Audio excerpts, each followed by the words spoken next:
ला ये योग्य करा दो इसके योग्य करा दो इसके योग्य करा दो इसके योग्य करा दो इसके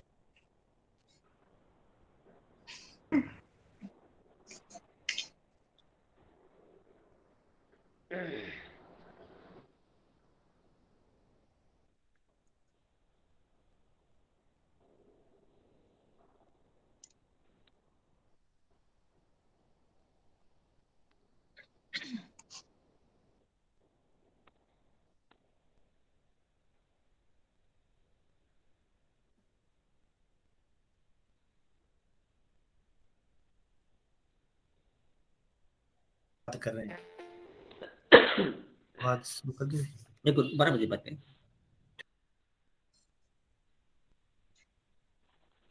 आवाज क्यों सुनाई दे आवाज क्यों सुनाई दे सुनाई कौन दे तो दूर मांग रहे मैडम आई कने जी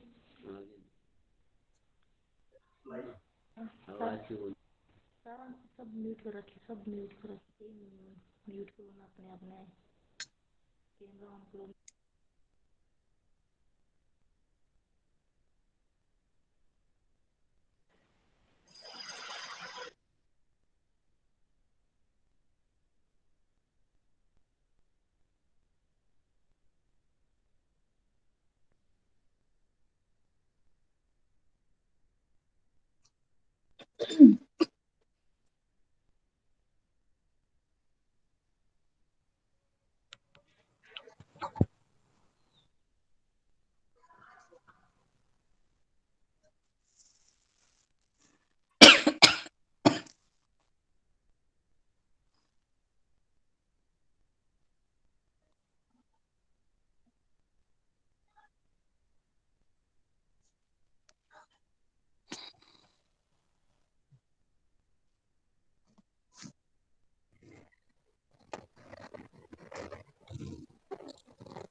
छियासी 968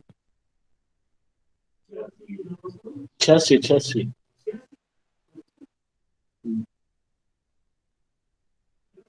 968 68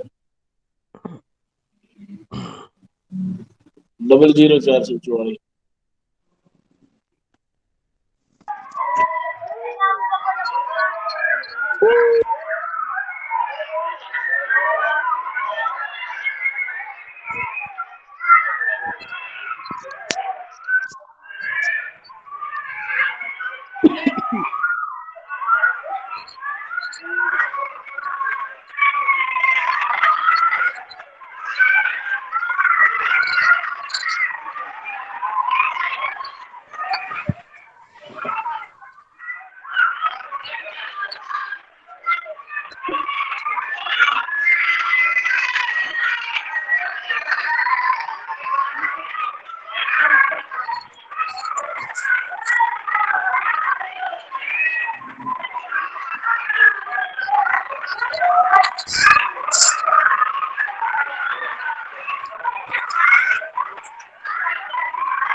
हेलो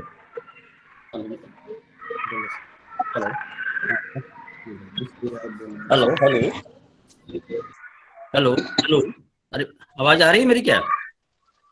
हाँ जी। हाँ, देखिए अभी आरडी मैडम और अपने डायरेक्टर जो हैं एआरडी लोग जुड़ने वाले हैं, तब तक आप इंतजार करें। अब कुछ बच्चे अभी कम ही जुड़े हैं, लगभग 500 बच्चों को जुड़ना है, 76 के आसपास हुए हैं, तो वेट फॉर सम टाइम, उसके बाद हम शुरू करेंगे। जी। ठीक है सर।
रानी की ज्यादा अमरे जो करियो है सत्रह वो अमरे दे रहा है बहन बेबी कितना टाइम हो गया 12 अरे उनकी तुमने है वहां से दे वहां से चार घर दरोड़े गए कहिए मारो हेलो मैं बता नहीं सकता पर मैं बता सकता हूं सरकार की सरकार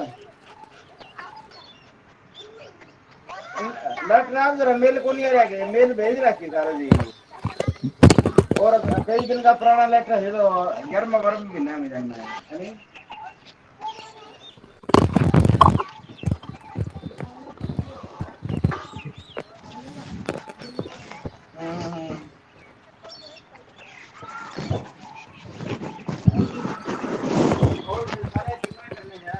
सारा तो बोला 3 बोर्ड है देखो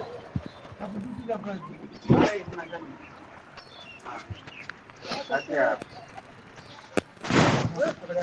ना मैं वो लेटर भेजूंगा आपने अंग्रेजी सूत्री पढ़नी आओ है आप पढ़ के फिर वही कर देंगे हेलो हेलो हेलो, भेजूं जी आधा घंटा भेजूंगा हाँ ठीक है कृपया आप एक बार म्यूट कर ले, आपकी आवाज आ रही है। मंत्री कौन सा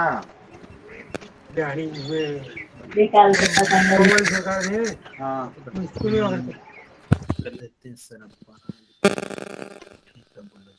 हेलो हेलो हेलो, हेलो। हाँ जी सर।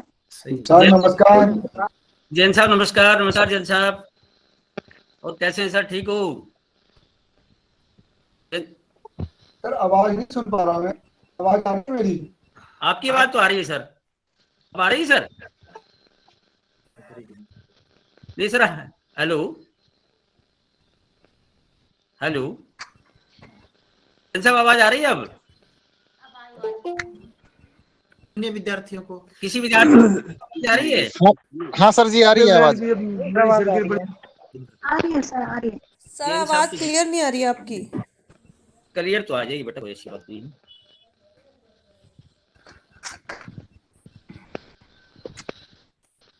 जिनको आवाज में दिक्कत आ रही है ना वो एक बार रिकनेक्ट हो जाए तो ठीक रहेगा, दोबारा कनेक्ट कर लें अपने आप को।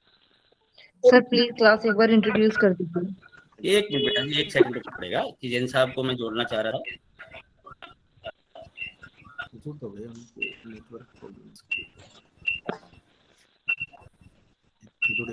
जैन साहब नमस्कार। नमस्कार कैसे हो थोड़ी सी आवाज आ रही है ना? हेलो हेलो,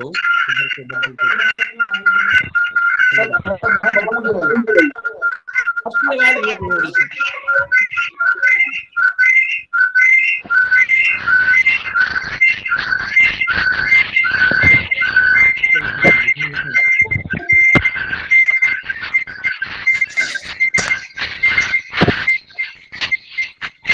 तो रेंज की समस्या है क्या सर? बाकी सब लोग ना अपना वॉल्यूम बंद कर दो, सब लोग सर प्लीज क्लास इंट्रोड्यूस कर दीजिए। सब लोग अपना अबे वॉल्यूम म्यूट कर दें। हेलो जैन साहब नमस्कार, आरडी मैडम जुड़ेंगे क्या सर? मैडम अगर जुड़ रहे हैं तो सबका वॉल्यूम म्यूट कराना पड़ेगा। हेलो हेलो हेलो जितने पार्टिसिपेंट्स हैं ना वो ऑडियो करना पड़ेगा। जितने भी पार्टिसिपेंट हैं वो अपना जो है म्यूट कर लें एक बार, ताकि आवाज आपकी वाइब्रेट ना करे प्लीज। जितने भी पार्टिसिपेंट हैं साउंड को म्यूट कर लें। मैडम भी बस अभी ज्वाइन कर रहे हैं। ठीक है, मैडम के ज्वाइन करते शुरू कर देते हैं सर। हाँ सर, बस मैडम ज्वाइन कर ले तब शुरू कर देंगे।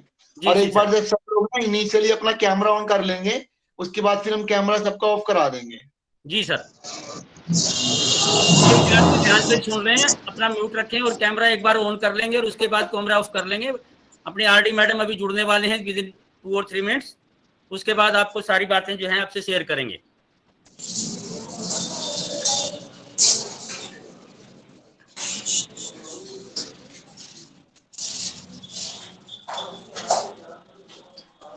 ये देखो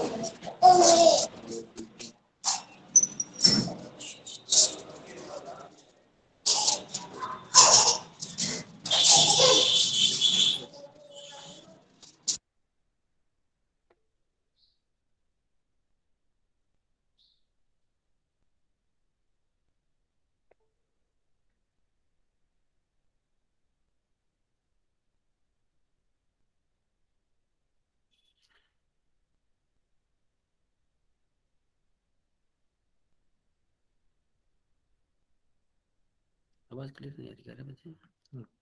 जिनके यहाँ क्लियर है ना सर, उनको ही नहीं सर। मैडम जुड़ गए। हेलो हेलो हेलो नमस्कार, नमस्कार मैडम जी। नमस्कार। हेलो हेलो सर, आ जी आवाज। नमस्कार सर। नमस्कार मैम, नमस्कार नमस्कार मैम। शुरू करें मैम? हाँ सर शुरू करें प्लीज। आज इस इंडक्शन मीटिंग में मैं डॉक्टर पूनम कुमारी जी, हमारी regional director, doctor Amit Kumar Jain ji ARD, doctor Dharmpal ARD, Robin Verma ji SO और अदर स्टाफ मेंबर, और खास करके डॉक्टर राजा राम जो मेरे सहयोगी हैं, और ये सबका इंडक्शन मीटिंग में धन्यवाद करता हूँ, सबका अभिनंदन करता हूँ। आज की इंडक्शन मीटिंग जो है जुलाई, मैं ज्यादा फॉर्मेलिटीज में विश्वास ना करता हुआ तुरंत, क्योंकि बच्चे जुड़े हुए हैं, मेरे लगभग मेरे ख्याल से 150 के आसपास लड़के जुड़ चुके हैं और भी स्टूडेंट जुड़ने वाले हैं। जुलाई 2021 सेशन वालों के लिए इंडक्शन मीटिंग है, और इंडक्शन मीटिंग का एकमात्र उद्देश्य ये है कि आपको इग्नू के जो भी रीति रिवाज हैं, जो भी रूल्स एंड रेगुलेशंस हैं, उसके बारे में आपको जानकारी दे दी जाए। आपका एडमिशन हो चुका है जुलाई 21 में, मोस्ट प्रोबेबली आपके एग्जामिनेशन जो हैं जून 2022 में ड्यू होंगे। जून 2022 में कि कोरोना की वजह से जो आगे पीछे चल रहा है, 2-3 महीने का जो गैप है, दिसंबर वाले जब हम अभी करवा रहे हैं मार्च में, तो 2 या 3 डेट होंगे। आपका जो है एग्जामिनेशन पीरियड है जून 2022 में रहेगा। तो आप लोगों को एडमिशन लेने के बाद अपना स्टूडेंट स्टेटस जो है वो निकाल लेना चाहिए, और अपना आइडेंटिटी कार्ड जो ऑनलाइन अवेलेबल है वो आपको अपना निकाल करके लैमिनेट करा करके रख लेना चाहिए। एडमिट कार्ड की लास्ट तक, जब तक आप डिग्री या कोई सर्टिफिकेट, आवाज क्लियर मेरे ख्याल से सबको, वो आपको आइडेंटिटी कार्ड को संभाल करके रख लेना चाहिए। रही बात असाइनमेंट्स की, जब आप अपना स्टूडेंट स्टेटस निकाल रहे हैं, कई बच्चों को इस बात की भी, जो हम प्रैक्टिकल फील्ड में देखते हैं, कई बच्चों को ये जानकारी भी नहीं होती कि मेरे कौन कौन से कोर्स लिए हैं। अब वो हिंदी का जैसे HDC है, BHIC हिस्ट्री का है, वो HDC में और BHIC में या BPSC में मतलब डिफरेंशिएट नहीं कर पा रहा। असाइनमेंट हिंदी की देनी है, बच्चा पॉलिटिकल साइंस की देता है, तो कृपया अपने स्टूडेंट से जो कोड आपने सिलेक्ट किए हैं वो असाइनमेंट देंगे, और असाइनमेंट्स के बारे में एक दिक्कत हमें फील्ड में आती है कि बच्चा जिस भी सेंटर का होता है, सपोज करिए 1009 हिसार का है या 14 सिरसा का है या 1002 सोनीपत पानीपत जहां का भी है, बच्चा अपने कंसर्न सेंटर पे ही असाइनमेंट जमा करवाए। अपने स्टडी सेंटर का मतलब होता है असाइनमेंट। बच्चों को कई बार दिमाग में कंफ्यूजन होता है कि मैंने तो एग्जाम जो है फला जगह दिए थे। एग्जामिनेशन की एक समस्या मतलब सुविधा जो इग्नू हमें प्रोवाइड करती है, क्योंकि ये इंटरनेशनल लेवल की यूनिवर्सिटी है, पीपल्स यूनिवर्सिटीज है, इसमें सुविधा है कि आप थ्रू आउट इंडिया कहीं भी एग्जाम दे सकते हैं। तो एग्जामिनेशन देना आपका राइट नहीं बन जाता कि आप असाइनमेंट फला सेंटर पे जमा कराएंगे। असाइनमेंट सिर्फ और सिर्फ आपके स्टडी सेंटर पे ही जमा होंगी, किसी दूसरे सेंटर पे करने के बाद आपकी असाइनमेंट इवैल्यूएट नहीं होगी और वो असाइनमेंट्स के मार्क्स आपके ग्रेड अपग्रेड नहीं हो पाएंगे।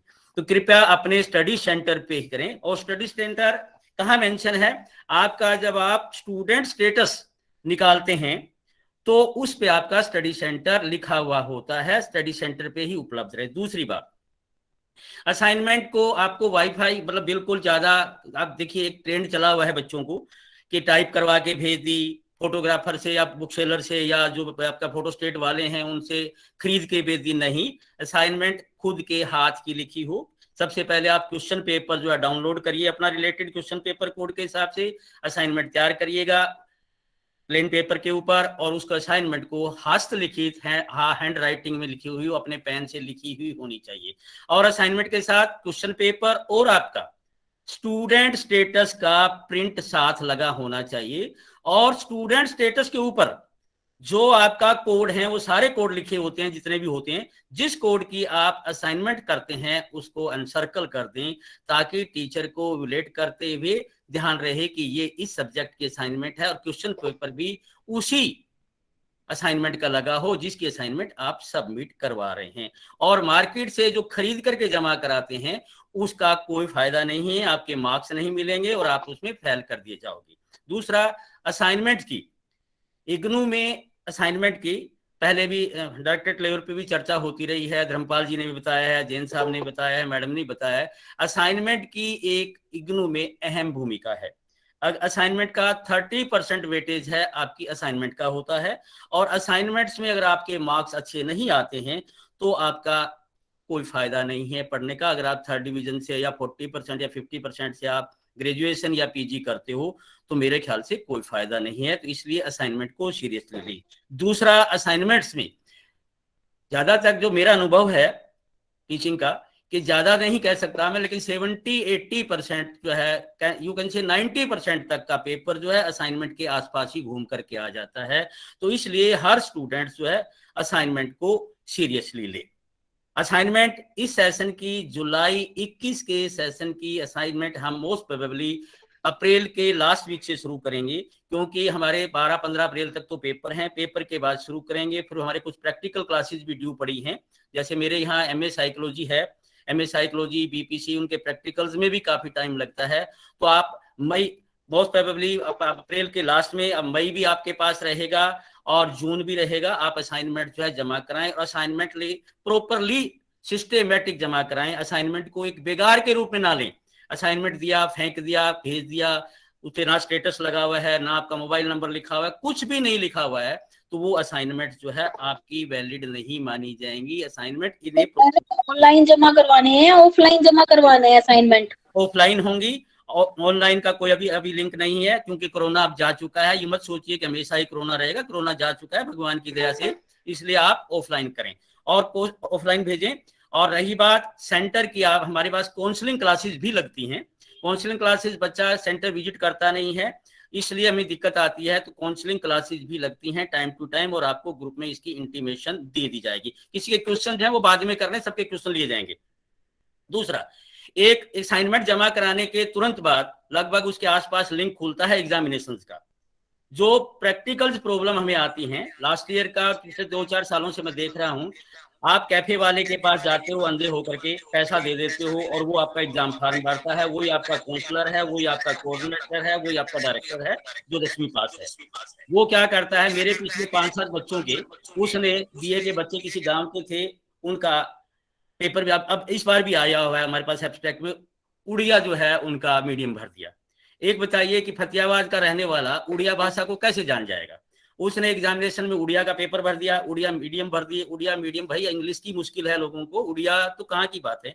तो इसलिए जब भी आप एग्जाम फार्म भरते हैं तो सिंसियरली और सीरियसली फार्म भरें, ताकि मीडियम का ऑप्शन लेते हुए दिक्कत ना आए। दूसरा, एक इंग्लिश मीडियम वाला बच्चा हिंदी में पेपर दे सकता है? ये मैं कह रहा हूँ क्वेश्चन बाद में होंगे, मेरे को बोलने देंगे आप? Okay sir, sorry sir. बाद में। रही बात, आप मीडियम अपना प्रॉपर भरें। दूसरी बात ये रही कि जब आप एडमिशन सीख करते हैं इन दी वेरी फर्स्ट, तब भी एक प्रॉब्लम जाती है कि बच्चों को पता नहीं होता कि मैं किस प्रकार के सब्जेक्ट कोड को सिलेक्ट कर रहा हूँ। कंप्यूटर वाला, ये भी पीछे 2-4 बच्चों की ऐसी शिकायतें आई, सारी हिंदी भर दी। और बीएजी जो नया सिस्टम आया है उसमें चेंज का प्रोविजन नहीं है। अगर किसने सारी हिंदी ले ली, बीएचडीसी ले ली, बीएचडीएलए ले लिया, तो उसका वो हिंदी तक सिमट के रह जाएगा। अगर सारी इंग्लिश ले ली, बीजीसी 131, 32, 33, 34 सारी ले ली, तो इंग्लिश तक समझ के रह जाएगा।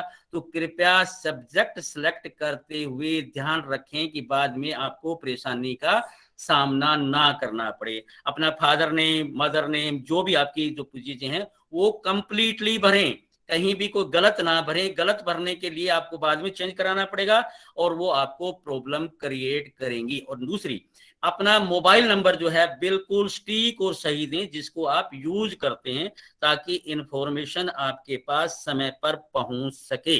अदरवाइज तो आपको दिक्कत आती है। मोबाइल नंबर आपने किसी पड़ोसी का ले लिया, पड़ोसी ने कहा सुनीता नाम की लड़की, भाई ना तो मेरे है, ना लड़की है, ना बीवी है, कुछ नहीं है मेरा। तो इसलिए आप अपना ही मोबाइल नंबर दें जिसको आप यूज करते हैं। तो आपका एडमिशन हो गया, असाइनमेंट्स हो गई, एग्जामिनेशन फीस की हो गई। दूसरी बात, एग्जामिनेशन आपका जो है एक प्रक्रिया है, एग्जाम फार्म आप भरते हैं। एग्जाम फार्म भरने के बाद आपका असाइनमेंट सबमिट हो जाती हैं, और एक असाइनमेंट सबमिशन के तुरंत बाद ही, विद इन 2 डेज और 3 डेज और 4 डेज और 15 डेज के बाद ही आपका या तो आरसी पे हमारी शिकायत जाती है, और या फिर हमारे पास कंप्लेंट आती है या फोन आता है कि सर मुझे तो 20 दिन हो गए असाइनमेंट जमा कराए हुए, मेरे मार्क्स क्यों नहीं अपडेट लगे। भाई असाइनमेंट्स के मार्क्स अपडेट का भी एक समय होता है। आपकी असाइनमेंट्स अगर हमारे पास आती हैं, हम इवैल्यूएट करेंगे, डाटा एंट्री होगी, आरसी लेवल पे जाएगी, आरसी लेवल पे जाने के बाद फिर डाटा एंट्री को वेरीफाई होगी, फिर यूनिवर्सिटी जाएगी, तब अपडेट होंगे। तो असाइनमेंट्स के मार्क्स अपडेट आपके एग्जामिनेशंस, थ्योरी के एग्जामिनेशन होने के लगभग बाद में ही होंगी, उससे पहले आप फोन ना करें। हर बच्चे का फोन आता है, सर मैंने तो सितंबर में असाइनमेंट जमा कराई थी। अभी मेरे पास रोजाना 10-20 फोन इस बात के रहते हैं कि सर मैंने तो असाइनमेंट कराई थी जी, मेरे मार्क्स अपडेट नहीं हुए। मार्क्स अपडेट अभी नहीं होंगे बेटा, दैट विल टेक टाइम। जब आपके एग्जामिनेशन का रिजल्ट आउट होगा उसके साथ आपका हो जाएगा। दूसरा, कुछ बातें आपके ग्रुप बना चुके हैं और सारे आप अच्छे स्टूडेंट्स हैं। तीसरी बात, एक एमए साइकोलॉजी के बच्चे, मेरे ख्याल से एक बार मैं पूछना चाह रहा हूँ, एमए साइकोलॉजी के कितने बच्चे जुड़े हुए हैं? एमएपीसी, हेलो? हाँ जी सर। जी सर। साइकोलॉजी, हाँ ठीक है। एमए साइकोलॉजी वाले बच्चों की एक खास करके समस्या रहती है कि हम क्या करें क्या ना करें। देखिए, मैं उनके ग्रुप में एक दिन अलग से जो है उनसे सबसे बात करूंगा। एमए साइकोलॉजी वालों का एक टेक्निकल सा सब्जेक्ट है और थोड़ा सा मुश्किल सब्जेक्ट है। तो हमारे राजेश वर्मा जी यहाँ जुड़े हुए हैं, और राजेश वर्मा जी को मैं ग्रुप में भी जोड़ दूंगा। Hello sir. जी सर। सर ये सब ना अभी एक बार पहले ना जो फॉर्मल एक बार ये पूरा कर लेते हैं, उसके बाद ना बाकी चीजें जो है वो एक्सप्लेन कर लेंगे हम लोग। मैडम जी हमारे साथ जुड़ चुके हैं, ठीक है ना? उनका दूसरा मीटिंग है सर कोई एक ना। ठीक है सर, मैं 1 मिनट में फाइल करता हूँ सर। हाँ, तो मैं अब मैडम को सर कोई मैं बाद में कर लेता हूँ सर। ठीक है, थैंक यू। मैं बाकी बातें बाद में, मैडम से अनुरोध है कि मैडम जो है कुछ अपना संबोधन करें। मैडम जी, मैडम जी मार्गदर्शन करें। हेलो हेलो,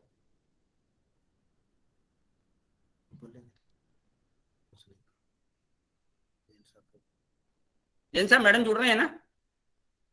हाँ सर जुड़े, अभी एक बार चेक करें नेटवर्क, एक बार चेक कर रहे हैं सर। ठीक है सर। हेलो जी सर, नमस्कार मैम। मैम आवाज आ रही है सर? हाँ, आवाज आ रही मैडम। नमस्कार, आप संबोधन करें मैडम प्लीज। जी हाँ, नमस्कार। आज के इंडक्शन मीटिंग में पार्टिसिपेट कर रहे हैं हमारे जुलाई 2021 सत्र के नए स्टूडेंट्स, एकेडमिक काउंसलर्स जो इस प्रोग्राम में अभी जुड़ पाए हैं, कोऑर्डिनेटर साहब और हमारे क्षेत्रीय केंद्र के colleagues doctor Amit Kumar Jain and doctor Dharmpal, अगर वो अभी जुड़ पाए हैं तो आप सबों को नमस्कार। सबसे पहले तो मैं अपने सभी स्टूडेंट्स को बहुत बहुत बधाई देना चाहूंगी कि आप लोगों ने अपनी शिक्षा के लिए, उच्च शिक्षा प्राप्त करने के लिए और अपने कैरियर एनहांसमेंट के लिए इग्नू को चुना है। इसके लिए आप लोगों को आपके अध्ययन केंद्र, आपके क्षेत्रीय केंद्र और इंदिरा गांधी राष्ट्रीय मुक्त विश्वविद्यालय की ओर से बहुत बहुत बधाई और शुभकामनाएं। मैं ज्यादा कुछ आप लोगों को नहीं कहना चाहूंगी। बहुत ही जो आपको अध्ययन केंद्र अलॉट हुआ है 1031 फतेहाबाद का, यहाँ पर हमारे coordinator, academic counsellors, assistant coordinators आपको बहुत सही तरीके से आपका मार्गदर्शन करेंगे। आपकी जो आवश्यक सहायता सेवाएं हैं वो आपको उपलब्ध कराएंगे। बहुत अनुभवी हैं and specially doctor Sitaram Sharma ji का तो मैं बहुत बहुत धन्यवाद करना चाहूंगी।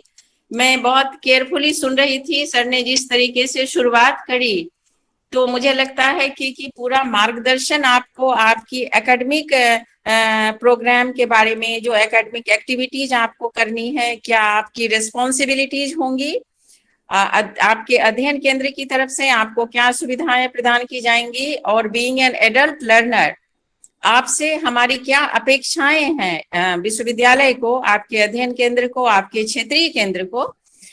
मुझे लगता है कि ये सर ने बहुत सही तरीके से शुरुआत की है अपनी एड्रेस की, और वो आप लोगों का अच्छे तरीके से मार्गदर्शन कर पाएंगे। आप लोगों को मैं बस बहुत ही ब्रीफ में ये कहना चाहूंगी कि ये जो आपका इंडक्शन मीटिंग है, इसका मुख्य उद्देश्य ये है कि जो हमारे नए स्टूडेंट्स इसमें जुड़ते हैं इग्नू के प्रोग्राम में, उनको उनके अध्ययन केंद्र के बारे में, क्षेत्रीय केंद्र के बारे में और विश्वविद्यालय के बारे में आवश्यक जानकारियां प्रदान की जाए। और खास करके आप लोगों में से कई ऐसे होंगे जिन्होंने आज से पहले मतलब इग्नू में एडमिशन लेने से पहले फेस टू फेस मोड में पढ़ाई करी है, और यहाँ आप लोग open and distance learning mode से पढ़ाई करेंगे तो थोड़ा सा डिफरेंस आपको फील होगा। अब आप आइसोलेशन में स्टडी करेंगे, मतलब यहाँ पर आपको डेली क्लासरूम में नहीं आना है, कोई आपका ट्यूटोरियल, क्लासरूम, लेक्चरिंग टाइप नहीं होगा, बट या आपकी काउंसलिंग क्लासेस लगेंगी। वो आपका अध्ययन केंद्र आपको एडवांस में इंफॉर्मेशन देंगे और आपको हर तरीके से मार्गदर्शन किया जाएगा, मतलब counselling, guidance, academic support, everything will be provided by your study centre. और आप लोगों ने जिस भी प्रोग्राम में एडमिशन लिया है, मुझे पूरा यकीन है कि आप लोग बहुत सही तरीके से अपना प्रोग्राम को पूरा करेंगे। और एक नॉर्मली हम लोग ये जो परिचय सभा का आयोजन करते हैं, ये फेस टू फेस मोड में होता है। स्टूडेंट्स को बुलाया जाता है स्टडी सेंटर पे, वहाँ क्षेत्रीय केंद्र के भी सदस्य पहुंचते हैं और आपसे हम बात करते हैं, हमें एक दूसरे को जानने का मौका मिलता है। बट अभी की परिस्थिति में ये पिछले 2 सालों से जो सिचुएशन रही है पेंडेमिक की, ज्यादातर चीजें अब ऑनलाइन मोड से हो रहा है। आपको भी सुविधा है, कहीं ट्रेवल नहीं करना है, आप लोग अपने फोन से जाते हैं तो ये ज्यादा आसान हो गया। और अभी रिसेंट टाइम्स में बहुत अच्छा वो किया है, परफॉर्म हम लोग कर रहे हैं। हम लोग ट्रेडिशनल से डिजिटल की तरफ प्रोग्राम भी लॉन्च हुए हैं। आप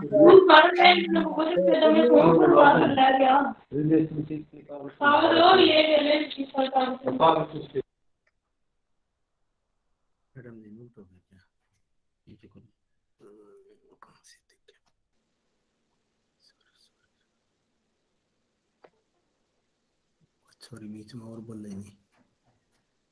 नहीं रहेगी मैडम।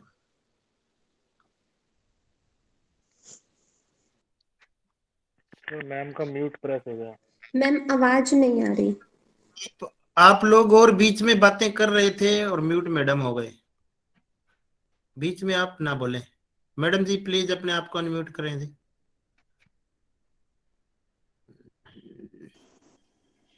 आप लोग हर तरह की जो भी रिसोर्सेस अवेलेबल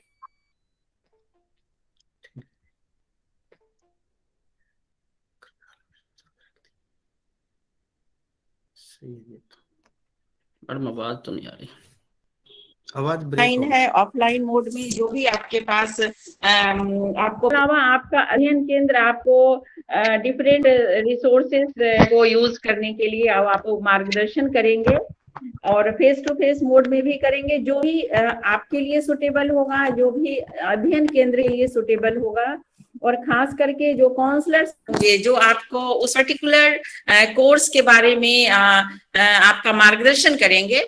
तो ये सारे फैक्टर्स पे डिपेंड करेगा कि आपकी काउंसलिंग क्लासेस कैसे हो रही हैं। बस आप लोगों से ये रिक्वेस्ट रहेगा कि अपने आप को अपडेटेड रखिए और आप लोग इग्नू के बारे में जो भी आपको कम्युनिकेशन जाती है, आपकी आइडेंटिटी कार्ड ही आपकी आइडेंटिटी है इस विश्वविद्यालय में। बिकॉज पता है, आप यू मस्ट बी अवेयर कि आज की डेट में क्षेत्रीय केंद्र करनाल के अंतर्गत लगभग 1 लाख स्टूडेंट्स एनरोल्ड हैं और जो अच्छे से सफलतापूर्वक पढ़ाई अपनी कर रहे हैं।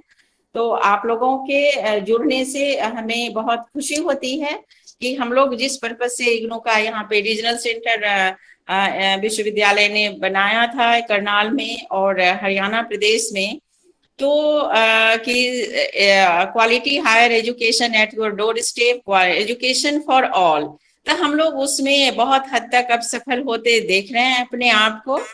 और बट आप लोगों से ये रिक्वेस्ट रहेगा कि आप लोग खुद तो पढ़ें ही, सफलतापूर्वक अपना कार्यक्रम पूरा करें, दूसरों को भी मोटिवेट करिए। जो आपके आसपास के लोग हैं, जो आपके नोन हैं, आपके फ्रेंड सर्कल में हैं, जो भी चाहते हैं इग्नू से पढ़ाई करना क्वालिटी हायर एजुकेशन के लिए, वो इग्नू को ऑप्ट करें और अपने इंटरेस्ट के अकॉर्डिंग जो भी उसमें एलिजिबिलिटी जिनकी बनती हो उस प्रोग्राम में एडमिशन ले सकते हैं।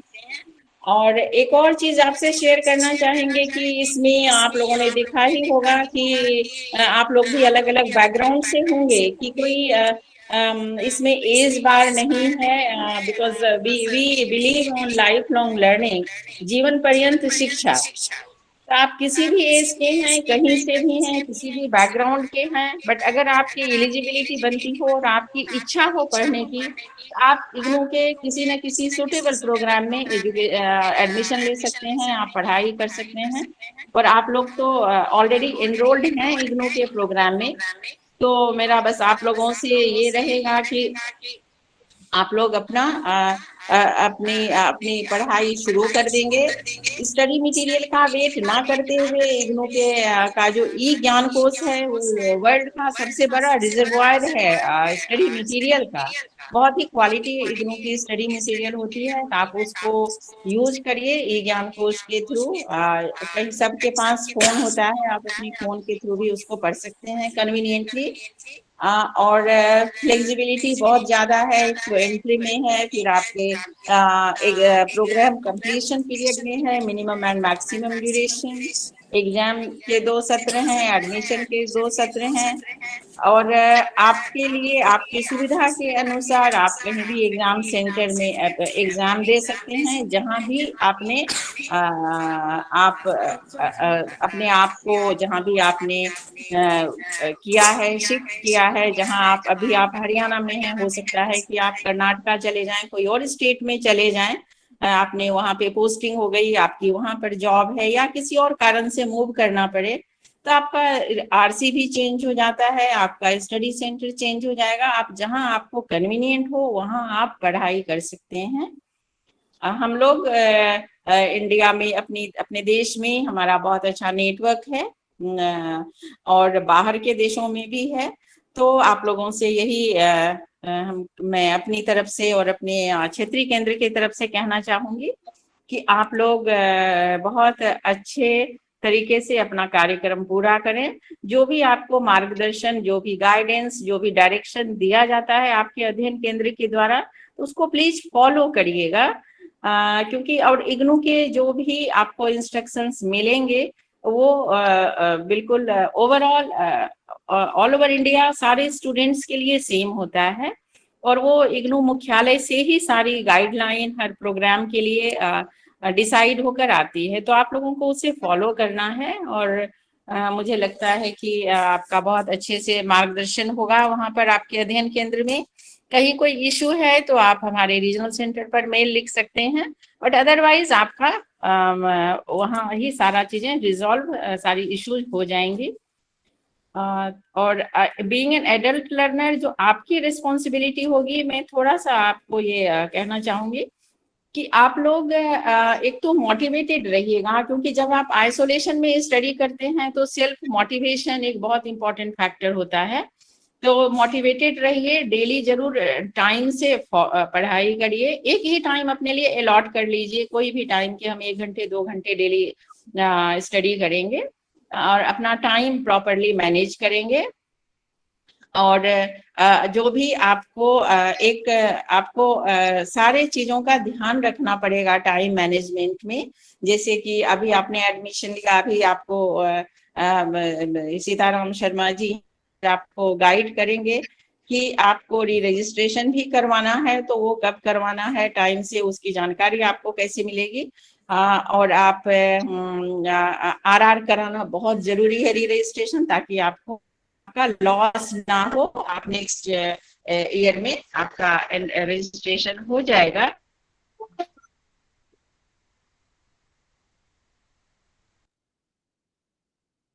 धनपाल जी और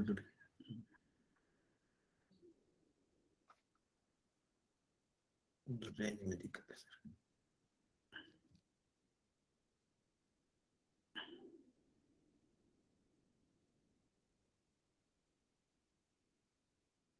मैडम की तरफ से दिक्कत है।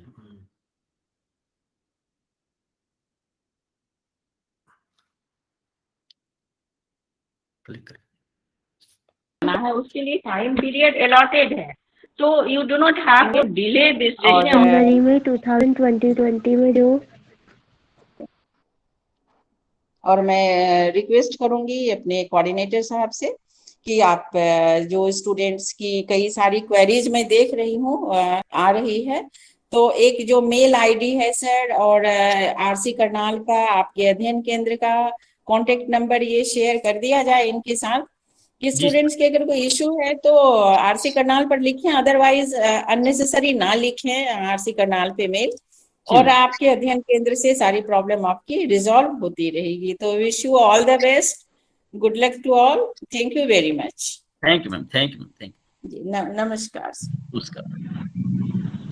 डॉक्टर धर्मपाल जी का मैं जुड़ने पर स्वागत करता हूँ। डॉक्टर धर्मपाल जी। जी सर, नमस्कार। नमस्कार, दिख नहीं रहे सर? नमस्कार। हाँ सर, विजिबल नहीं हो रहे सर? जी सर, फेस टू फेस भी। हाँ, अब नमस्कार, अब नमस्कार है सर। जी नमस्कार। हाँ सर, आप संबोधन कर दें थोड़ा बहुत, दे दो टाइम। जी सर, 2 मिनट टाइम दे दो। जी जी जी सर, जी दो सर। काफी बच्चे जुड़े हुए हैं यार। तो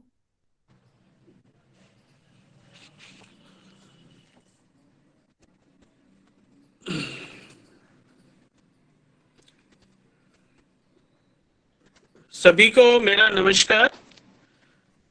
कोऑर्डिनेटर डॉक्टर सीताराम जी और अध्ययन केंद्र के जो असिस्टेंट कोऑर्डिनेटर्स हैं और अन्य पार्ट टाइम फंक्शनरीज हैं, हमारे क्षेत्रीय निदेशक महोदय डॉक्टर पूनम कुमारी सिंह जी, मेरे कलीग डॉक्टर अमित कुमार जैन जी, वे प्यारे विद्यार्थियों, इस इंडक्शन मीटिंग में जुड़ने पर मैं आप सबका हार्दिक जो ना धन्यवाद करता हूं, आभार करता हूं। और ज्यादातर बातें तो जो है ना हमारे जो क्षेत्रीय निदेशक महोदय हैं उन्होंने आपको बताई दी हैं। तो कुछ एग्जाम से रिलेटेड और स्टडी मटेरियल से रिलेटेड कुछ 2-3 चीजें आपसे शेयर करना चाहूंगा कि जुलाई 21 के जो विद्यार्थी हैं उनके लिए जो टर्म एंड एग्जामिनेशन का जो सेशन है वो जून 2022 है। जिसके लिए एग्जामिनेशन फॉर्म आपको अप्रैल में टेंटेटिवली जो है ना फिल करना होगा। एग्जाम फॉर्म भरते वक्त आपको एक चीज का ध्यान रखना है कि आप अपना जो रजिस्ट्रेशन स्टेटस है वो अच्छे से चेक कर लें, और जिन कोर्सेज के लिए वैलिड रजिस्ट्रेशन आपका है सिर्फ उन्हीं कोर्सेज के लिए आप एग्जाम फॉर्म फिल करें। एग्जाम फॉर्म फिल करते हुए जब आप देखेंगे कि आपको किस रीजन में एग्जाम देना है, क्योंकि इग्नू आपको फ्लेक्सिबिलिटी देता है कि आप ऑल ओवर इंडिया में कहीं पे भी एग्जाम दे सकते हैं। तो जब भी आप एग्जामिनेशन फॉर्म फिल करेंगे, ऑनलाइन माध्यम से उसको फिल करना होता है, तो आप जो है जिस रीजन में एग्जाम देना चाहते हैं उस रीजन का जो कोड है उसको सिलेक्ट करेंगे, और जिस एग्जाम सेंटर पे आप एग्जाम देना चाहते हैं वो एग्जाम सेंटर आप चूज करेंगे। आपको डिसाइड करना है कि आपको किस जो ना रीजन में किस एग्जाम सेंटर पर एग्जाम देना है, और उसके बाद जो है ना अपना जो कोर्सेज की डिटेल है वो इसमें फिल करनी है, और पर कोर्स 200 रुपए के हिसाब से आपको फीस पे कर देनी है।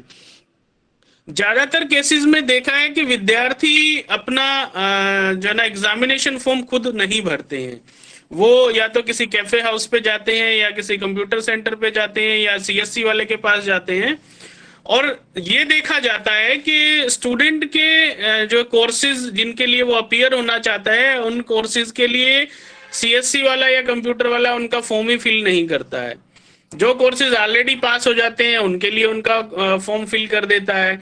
तो उससे होता क्या है, अननेसेसरली आपके लिए एक प्रॉब्लम क्रिएट हो जाती है। एक्चुअल में जिन कोर्सेज का आप एग्जाम देना चाहते हैं उन कोर्सेज का आपका फॉर्म ही फिल नहीं हो पाता है। तो आपको ध्यान ये देना है कि जब भी आप एग्जामिनेशन फॉर्म भरें, आप अपने एंड्रॉयड फोन से या आप जहां पे हैं, अगर कंप्यूटर फैसिलिटी इंटरनेट फैसिलिटी है तो अपने आप से ध्यान से सभी कोर्सेज को देख के जो है ना अपना एग्जामिनेशन फॉर्म फिल करें। अगर आप कंप्यूटर सेंटर से भरवा रहे हैं तो आप फोन पे उनको कन्वे ना करें कि मेरा ये रोल नंबर है, मेरा इस ईयर के लिए आप एग्जाम फॉर्म भर दीजिएगा। आप कोशिश करिए, क्योंकि ये आपसे रिलेटेड जो है ना इम्पोर्टेंट एक काम है, आप कोशिश करिए वहां पे जाएं, वहां पे बैठ के आप अपने कोर्सेज उनको अपने रजिस्ट्रेशन स्टेटस से चेक करके हो सके तो प्रिंट लेके जाइए या लिख के जाइए, और वहां बैठ के उन कोर्सेज को फिल कराइए। और पेमेंट जो करनी है एग्जामिनेशन की वो आप अपने डेबिट कार्ड से या क्रेडिट कार्ड से ही करें। कंप्यूटर वाले या सीएससी वाले के डेबिट या क्रेडिट कार्ड से पेमेंट ना करें, क्योंकि ऑन लेटर स्टेजेस कई बार क्या होता है, सीएससी वाले को आप फोन कर देते हैं जी मेरा एग्जाम फॉर्म भर देना, वो कहते हैं जी मैंने भर दिया है, लेकिन ट्रांजैक्शन जो है वो कंप्लीट नहीं हो पाती है। जब एग्जामिनेशन के लिए बच्चा का टाइम नजदीक आ जाता है और उसको हॉल टिकट चाहिए होती है, तो बच्चा फिर इधर उधर घूमता है, कभी स्टडी सेंटर पे जाता है, कभी रीजनल सेंटर पे जाता है, कभी मेल करता है कि मैंने तो फॉर्म भरवा दिया था जी और मेरा हॉल टिकट नहीं आ रहा है। तो उसमें दो तीन चीजें होती हैं कि नंबर एक तो एग्जाम फॉर्म आपका भरा ही ना गया हो, नंबर दो जो ट्रांजैक्शन है आपकी वो कंप्लीट ना हुई हो, किसी वजह से फेल हो गई हो या अनसक्सेसफुल हो गई हो, तो उस केस में आपको हॉल टिकट इशू नहीं होगा। अब हैरासमेंट बच्चों को होती है, क्योंकि जो है ना साल तो उनका खराब होने जा रहा है ना, 6 महीने तो उनके खराब होने जा रहे हैं। सीएससी वाले के पास जाते हैं, सीएससी वाला कहता है जी मैंने तो भर दिया था, ये देखो ये प्रिंट आउट ले जाओ। तो मेरा कहने का मतलब सिर्फ इतना है कि आप जब भी अपना एग्जामिनेशन फॉर्म भरें आप अपने आप से भरें और पेमेंट प्रॉपर तरीके से उसका ट्रांजैक्शन आईडी आपको मिल जाए, ताकि अगर कल को कोई दिक्कत आती भी है तो वो ट्रांजैक्शन आईडी से हम आपका रिकॉर्ड टैली कर लें और आपको जो है ना एग्जामिनेशन के लिए परमिशन दें, हॉल टिकट आपका प्रॉपर तरीके से इशू करा दें। इसके बाद जब भी आप जो है एग्जामिनेशन सेंटर पे एग्जाम के लिए जाते हैं तो उससे पहले आपको एक हॉल टिकट इशू कर डाउनलोड करना होता है। वो 7 दिन पहले आपको जो है ना वेबसाइट से इग्नू की वो डाउनलोड कर लेना होता है। तो ये सब चीजें एग्जामिनेशन से रिलेटेड हैं। एग्जाम से रिलेटेड आप जो है अपना फॉर्म भर लें टाइम रहते। और इसके अलावा जो स्टडी मटेरियल है सभी बच्चों को मैं बताना चाहूंगा कि स्टडी मटेरियल आप सभी का आपके जो रजिस्टर्ड होम एड्रेस है उसके ऊपर इग्नू हेडक्वार्टर से डायरेक्टली भेजा जाता है।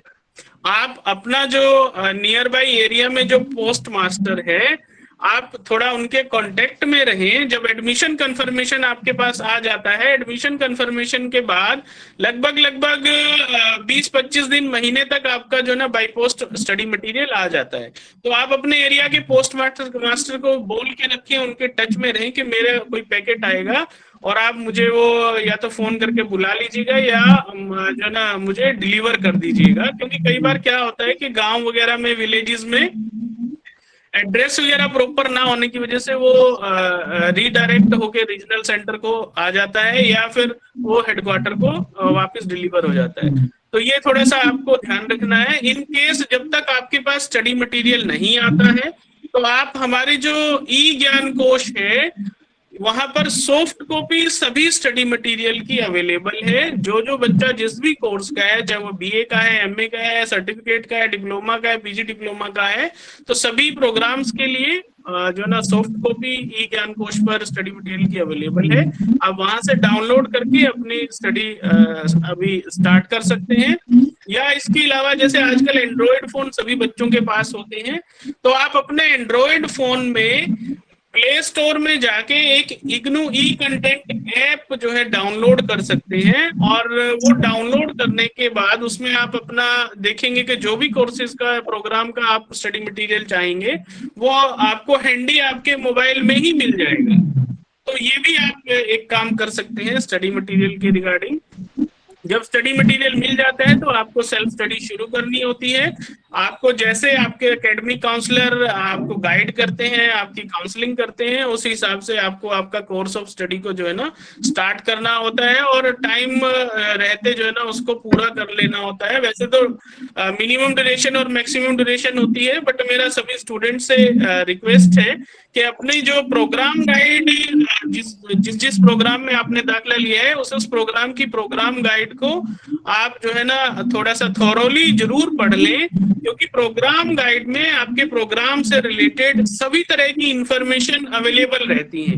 कब आपको असाइनमेंट जमा करना है, कब आपको एग्जामिनेशन फॉर्म जमा करना है, कब आपको री रजिस्ट्रेशन कराना है और कब आपके एग्जाम होंगे, तो ये सब जो भी इंफॉर्मेशन है आपके प्रोग्राम गाइड में अवेलेबल रहती है। तो कार्यक्रम को, पाठ्यक्रम को मिनिमम ड्यूरेशन में पूरा करने के लिए आप जो है प्रोग्राम गाइड को थोरोली पढ़ते रहिए, उसको पढ़ें और इम्पोर्टेंट पॉइंट्स को एक पेपर पे नोट करके रखें, ताकि आप जो है ना जब भी आपको जरूरत हो आप एकदम से उनको देख लें और अपना जो पाठ्यक्रम है वो मिनिमम ड्यूरेशन में पूरा कर लें। अगर किसी बच्चे को किसी तरह की कोई ग्रीवांसेस हैं, कोई क्वेरी है, आप अपने अध्ययन केंद्र पे संपर्क करें। यहाँ के जो कोऑर्डिनेटर हैं या डॉक्टर सीताराम जी हैं वो बड़े जुझारू हैं और अपने विद्यार्थियों के लिए हमेशा तत्पर रहते हैं। तो आप पहले अपने स्टडी सेंटर पे कांटेक्ट कीजिए। इन केस अगर कोई ऐसी ग्रीवांस आपकी है जो रीजनल सेंटर से ही रिजोल्व होनी है,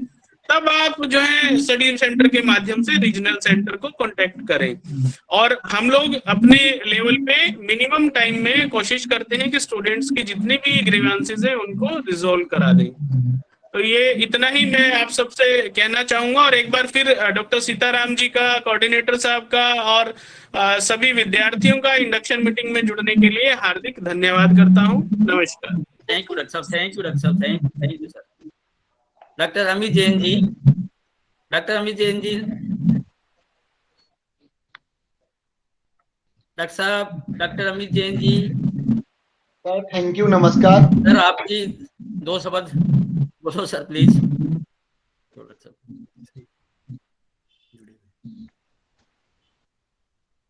आदरणीय कोऑर्डिनेटर साहब,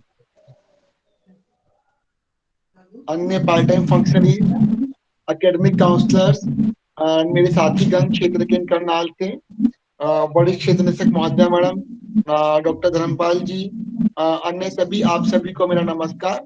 और प्यारी छात्र छात्राओं, आपका जो है इस इंडक्शन मीटिंग परिचय सभा में ज्वाइन करने के लिए हार्दिक आभार। वैसे तो बहुत सी बातें हो चुकी हैं आज की इसमें इंडक्शन मीटिंग में, बट यहाँ मैं एक दो चीजें आपसे शेयर करना चाहूंगा कि जिस तरह से आपको बताया गया कि आपको क्या करना है, किस तरह से सबमिट करना है, किस तरह से क्या करना है।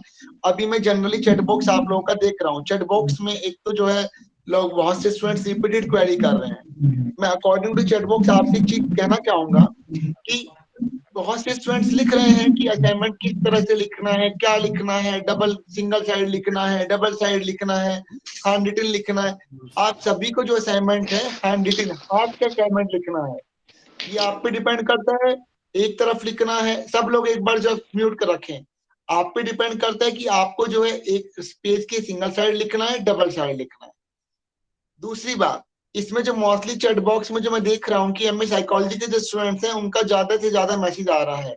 आप सभी का जो एडमिशन है, आपका जो एडमिशन है फतेहाबाद के स्टडी सेंटर पर हुआ है, और आपका जो रीजनल सेंटर है वो आपका रीजनल सेंटर करनाल है। आपको अपना जितना भी स्टूडेंट्स यहाँ पर ज्वाइन करे हैं, MA psychology, MA Hindi, MA history, MA जी, जो भी जिस भी मास्टर डिग्री प्रोग्राम्स में, आप सब लोग ज्यादा से ज्यादा आपकी जो प्रोग्राम गाइड है उसको अच्छे से रीड करें, एक एक लाइन को आराम से पढ़ें। और जो यहाँ एमए साइकोलॉजी के जो स्टूडेंट्स हैं वो लोग अपनी प्रोजेक्ट मैनुअल, इंटर्नशिप मैनुअल, सब चीजों को आराम से पढ़ें, क्योंकि आपका उसमें जो है प्रोजेक्ट भी होता है, इंटर्नशिप भी होता है, आपको उसको फॉलो करना होता है। एमए साइकोलॉजी के जितने भी स्टूडेंट्स हैं, वैसे तो सर ने हमारे साथ वर्मा साहब जुड़े हैं, वो आपको बताएंगे, लेकिन मैं आपको एक चीज यहाँ बताना चाहूंगा कि आप लोगों को एक तो जो मीडियम आपका उसमें दिया गया, आपको उसी मीडियम में अपना लिखना है। दूसरा, आपकी जो सिनॉप्सिस है, सिनॉप्सिस आपकी जो है as per instruction given project manual, आपको उसके अकॉर्डिंग सिनॉप्सिस बनानी है, और आपको अपनी सिनॉप्सिस जो है स्टडी सेंटर से फॉरवर्ड कराकर तब रीजनल सेंटर पर भेजनी है अप्रूवल के लिए। सिनॉप्सिस के अप्रूवल आने के बाद ही, अप्रूवल आने के बाद ही आप अपना प्रोजेक्ट शुरू करेंगे। जरूरी नहीं है आपकी सिनॉप्सिस का अप्रूवल आए, अप्रूवल भी आ सकता है, नॉट अप्रूवल भी हो सकता है, मॉडिफिकेशन भी हो सकता है, रिजेक्शन भी हो सकता है। उसी तरह से आपके गाइड का अप्रूवल भी हो सकता है, नॉट अप्रूव भी हो सकता है। आपको इन चीजों को विशेष तौर से ध्यान रखना है कि किस तरह से आपको इन चीजों को फोकस करना है। और मैं देखता हूं कि स्टूडेंट जो है कहीं हेडक्वार्टर में लिखेगा, कहीं स्कूल को लिखेगा, आपको कहीं नहीं लिखना। सबसे पहले आप अपने स्टडी सेंटर को अप्रोच करो, और मैं ये नहीं मानता कि आपका अगर आप स्टडी सेंटर पर अप्रोच करेंगे तो आपकी समस्या का समाधान नहीं होगा, क्योंकि आपका जो एडमिशन हुआ है जिस स्टडी सेंटर पर वहां हुआ है, वहां पर लर्नर्स का ग्रीवांसेस बहुत ही कम आता है, और वो भी ग्रीवांसेस वो आता है जो कि रीजनल सेंटर लेवल पर होता है। बाकी जो वहां पर होता है सभी ग्रीवांसेस जो है स्टडी सेंटर पर ही सॉल्व हो जाता है। इसके लिए तो मैं जो है स्टडी सेंटर की तारीफ करना चाहूंगा कि वहां से किसी तरह का कोई इशू नहीं रहता। लर्नर्स अगर कहते हैं तो तुरंत उनका ग्रीवांसेस रिजोल्व होता है, और हम तो इनको 24/7 जो है किन्हीं ना किसी बातों के बारे में डिस्टर्ब करते ही रहते हैं। तो आप लोगों को इस चीज का विशेष तौर पे ध्यान रखना है। जैसा सर ने आपको असाइनमेंट के लिए बताया है, ऑफलाइन या ऑनलाइन, अभी जैसे सर ने आपको बोला जो गाइडलाइंस होंगी स्टडी सेंटर की, आपको सिर्फ उसी गाइडलाइंस को फॉलो करना है। और जहां पर आपका इशू है या आपकी कोई क्वेरी है, प्लीज आप लोग सिर्फ वहीं पर ही अपनी मेल को मार्क करिएगा। ऐसा नहीं है कि मेल भेजना है स्टडी सेंटर पे, कॉपी करने कहीं और, उसको कहीं भी मार्क मत करिएगा, उसका विशेष तौर पर ध्यान रखिएगा। सेकेंडली, आपका जो कम्युनिकेशन होता है स्टूडेंट्स का, आपको अपने उस कम्युनिकेशन को जो है, जो भी आप मेल भेज रहे हैं, जो भी आप कम्युनिकेशन भेज रहे हैं, उसमें अपना एनरोलमेंट नंबर, प्रोग्राम कोड और mobile number, working mobile number, उन सब चीजों को जरूर लिखें। और यहाँ मैं चैट बॉक्स में भी जो आप ग्रुप वगैरह के बारे में लिख रहे हैं, मैं सर से रिक्वेस्ट करूंगा, सर जब भी आप जो है काउंसलिंग सेशन ऑर्गेनाइज करें या किसी भी प्रोग्राम का काउंसलर जो है किसी भी तरह से कोई ग्रुप ऑर्गेनाइज करते हैं, तो कंसर्न जो स्टूडेंट्स हैं उनको ग्रुप में ऐड कर लीजिएगा। वो आपको ग्रुप में ऐड कर लेंगे। और यहाँ पर जो आप जो है चैट बॉक्स में जो लिख रहे हैं, प्लीज जो चैट बॉक्स में आप लिखें सिर्फ अपने प्रोग्राम और स्टडी से कंसर्न बातें ही लिखें, ये आपको उसका ध्यान रखना है। यहाँ पर मैं एक बात आपसे शेयर करना चाहूंगा कि अभी मैंने आपको चैट बॉक्स में थोड़ी देर पहले रीजनल सेंटर करनाल का यूट्यूब चैनल, फेसबुक लिंक और आपको जो है ट्विटर लिंक, मैंने तीनों चीजें आपके साथ में शेयर करी हैं। आप लोग मैक्सिमम से मैक्सिमम जो है इन सब चीजों को ज्वाइन करें ताकि आपको अपडेट इंफॉर्मेशन मिलती रहे। और इसमें जो यूट्यूब चैनल में भी आपका सब्सक्राइब करने में कोई चार्ज नहीं लगता, वो फ्री होता है। जितना ज्यादा हो सके आप अपने साथ वालों को इस बात की इंफॉर्मेशन शेयर करिए ताकि सब लोग अधिक से अधिक जानकारी का लाभ उठा सकें। और यहाँ पर जैसे कि अभी बात चल रही है, आपने जिस विश्वविद्यालय के साथ में जुड़े हैं, आप लोग, आपने जहाँ पर एडमिशन लिया है, हम लोग जिस विद्यालय के साथ में जुड़े हैं, हमारे लिए बहुत गर्व की बात है कि इंदिरा गांधी राष्ट्रीय मुक्त विश्वविद्यालय एक ऐसा मात्र विश्वविद्यालय है जो NAC A++ ग्रेड से सुशोभित है। दूरस्थ शिक्षा के मामले में जो इग्नू है वो NAC A++ ग्रेड से सुशोभित है। उसी के साथ ही काफी उपलब्धियां हैं इग्नू की। जो इग्नू जो है आपका विश्वविद्यालय सिर्फ भारतवर्ष में ही नहीं अपितु विदेशों में भी जो है शिक्षा प्रदान कर रहा है। वहां पर विभिन्न देशों में जो है भारत के अलावा, भारतवर्ष के अलावा कि छात्रगण जो है विभिन्न प्रकार के कार्यक्रमों में शिक्षा ग्रहण कर रहे हैं।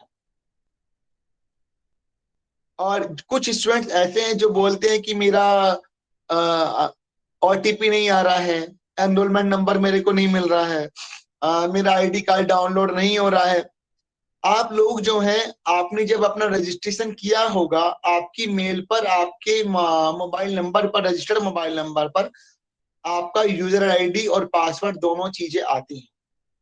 आप लोग प्लीज अपना ईमेल ID और जो मैंने आपको बोला है मोबाइल नंबर, आप प्लीज उसको बहुत अच्छे तरह से चेक करें। और चेक करने के बाद आपका यूजर ID और जो पासवर्ड है वो आपको वहां मिल जाएगा। आपको इधर उधर किसी से पूछना नहीं पड़ेगा। आप लोग प्लीज उसको कंसर्न होके देखें ताकि आपको इधर उधर कोई बातें पूछनी ना पड़े। दूसरा, कुछ स्टूडेंट्स ऐसे होते हैं जो कहते हैं कि मेरे को ID कार्ड डाउनलोड नहीं हो रहा, मुझे ये प्रॉब्लम हो रहा है ID कार्ड डाउनलोड वगैरह में। तो मैं भी आपके साथ में एक लिंक शेयर करूंगा ताकि आप लोग जो है उस लिंक पे जाएं। लिंक पे जाने के बाद अगर आपको लगता है कि आपको मोबाइल नंबर मिस है, ID कार्ड मिस है, मोबाइल नंबर में कुछ इशू लग रहा है आप लोगों को, तो आप लोगों को कुछ नहीं करना। वहां पर आप जाएंगे और जाने के बाद अपने आप को न्यू रजिस्ट्रेशन में जो आप उसको करेंगे। मैंने आपको भी एक लिंक शेयर कर रहा हूं। मैंने भी आपको एक लिंक शेयर किया है चैट बॉक्स। आप सब लोग उसको देखेंगे। यहाँ पर इस लिंक के थ्रू आप जो है न्यू रजिस्ट्रेशन पोर्टल पे जाएंगे, यहाँ से आपको रजिस्टर कर लेंगे ताकि आपका इशू यहाँ पर रिजॉल्व हो जाएगा। एग्जाम की बातें मेरे साथी ने आपको बताई हैं, सर ने बहुत अच्छे तरीके से आपको सब चीजें बताई हैं। और जो आप लोगों का अधिकतर, जो मैं ग्रीवांशी देख रहा था चैट बॉक्स में, अधिकतर तो मैंने रिजॉल्व करने का कोशिश किया ही है आप लोगों को। और इसी के साथ ही मैं अपने शब्दों को विराम देता हूं। और मैं जो है एक अध्ययन केंद्र फतेहाबाद से जो है डॉक्टर सीताराम जी, कोऑर्डिनेटर साहब, सभी पार्ट टाइम फॉक्सरी एकेडमिक काउंसलर्स, आप सभी का मैं हार्दिक धन्यवाद करता हूं कि आपने जो इस तरह बहुत अच्छी तरह से जो है ये PG प्रोग्राम्स के लिए इंडक्शन मीटिंग का आयोजन किया है। और अभी मैं सर से रिक्वेस्ट करता हूं कि हमारे साथ में जो है कुछ सब्जेक्ट एक्सपर्ट जो है, सब्जेक्ट स्पेसिफिक एकेडमिक काउंसलर जुड़े हैं, प्लीज उनके संबोधन करा दें। जो कुछ लर्नर्स की जो आ रही है इसमें प्रैक्टिकल या काउंसलिंग्स को लेकर, इंटर्नशिप को लेकर जो क्वेरीज हैं वो इस तरह से रिजोल्व हो सकती हैं। इसी के साथ आपका जो है हार्दिक धन्यवाद और नमस्कार। और सभी छात्र छात्राओं के लिए उज्जवल भविष्य की कामना। Thank you. Thank you doctor, thank you sir, thank you sir, thank you.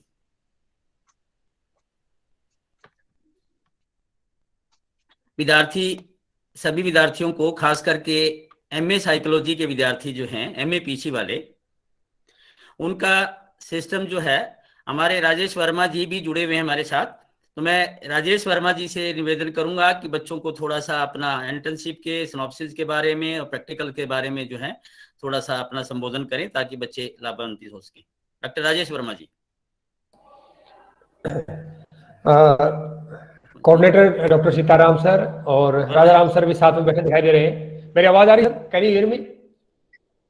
Ji sir, बिल्कुल बिल्कुल जी। प्रणाम। और अमित जैन जी, धर्मपाल जी, हमारी रीजनल सेंटर की हेड मैडम कुसुम मैडम, सभी को प्रणाम। और सबसे इम्पोर्टेंट जो हमारे हैं स्टूडेंट्स जो जुड़े हुए हैं।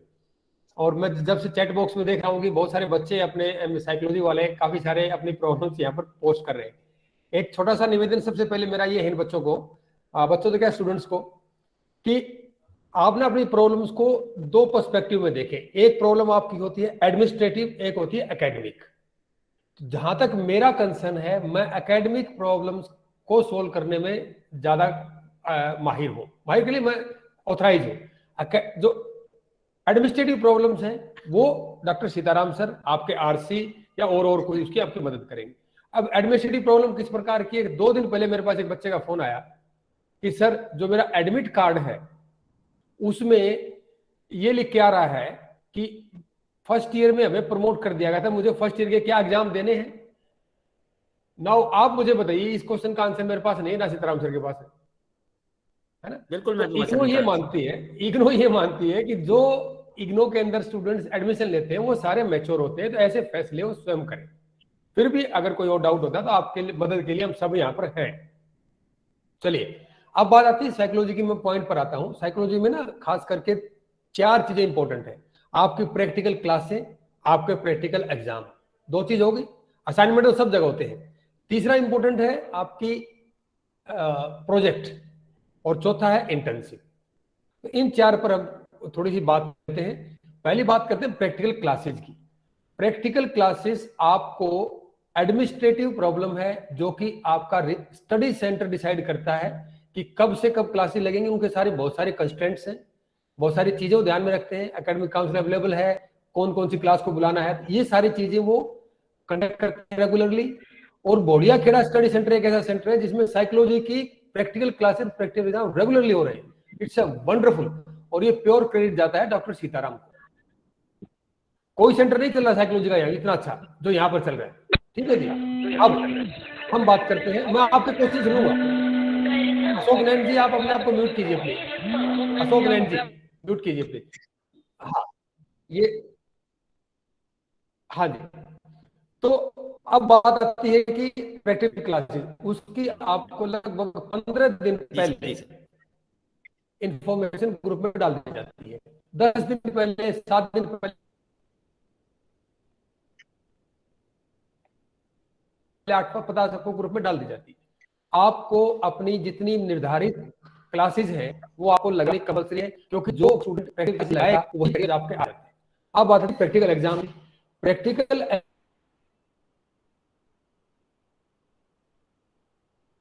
एग्जाम में भी ऐसा ही होता है, जब स्टडी सेंटर को समय, जगह और काउंसलर अवेलेबल हो, वो तीनों चीजें अवेलेबल होती है, तो वो प्रैक्टिकल एग्जाम समय के अनुसार डिसाइड करते हैं और फिर आपको ग्रुप में मैसेज डाल देते हैं।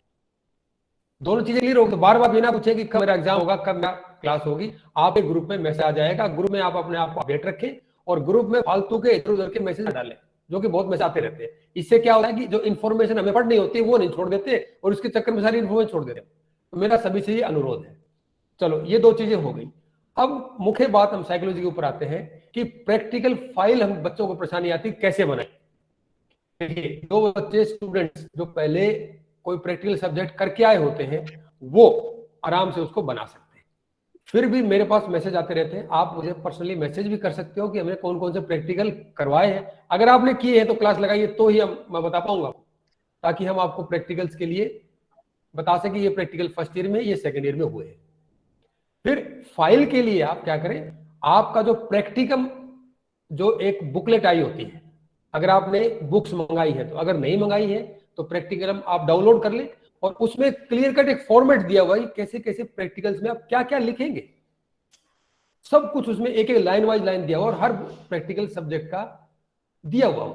कोई इसमें किसी से कॉपी करने की जरूरत नहीं है, किसी को नर्वस होने की जरूरत नहीं है। तो प्रैक्टिकम को जरूर पढ़कर उसमें देखें, क्लियर कट उसमें मेंशन है, उसी के अनुसार प्रैक्टिकल फाइल आपको जमा बनानी होती है। उसके बाद आता है कि प्रैक्टिकल फाइल चेक कैसे करनी है, कब करवाएं। सर आपके घर आ जाए, स्टडी सेंटर आप मिलोगे, नहीं। प्रैक्टिकल फाइल के लिए हमने एक सुविधा कर रखी है एकेडमिक्स काउंसलर के साथ मिलकर के स्टडी सेंटर ने, कि जिस दिन आपका फाइनल प्रैक्टिकल होता है हम उसी दिन एक एकेडमिक काउंसलर को साइड में बैठा देते हैं। पहले वो आपकी प्रैक्टिकल फाइल चेक करेगा, फिर आप अपने वाइवा के लिए आए, एग्जाम दें। आपको इस प्रकार की कोई टेंशन लेने की जरूरत नहीं है कि प्रैक्टिकल फाइल मेरी चेक नहीं हुई। चेक होनी बहुत जरूरी है, that's important. Then practical file आप बहुत अच्छी बनाएं, ढंग से बनाएं, क्योंकि प्रैक्टिकल फाइल आपका एक टेंजिबल प्रूफ है। कल ना कोई बच्चा ये देखना चाहता है कि भाई इसने प्रैक्टिकल फाइल बनाई, मेरे इतने नंबर लगे, इतने ज्यादा नंबर लगे, बहुत सारे इश्यूज आते हैं। तो प्रैक्टिकल फाइल आपका एक प्रूफ के रूप में स्टडी सेंटर में उपलब्ध रहता है।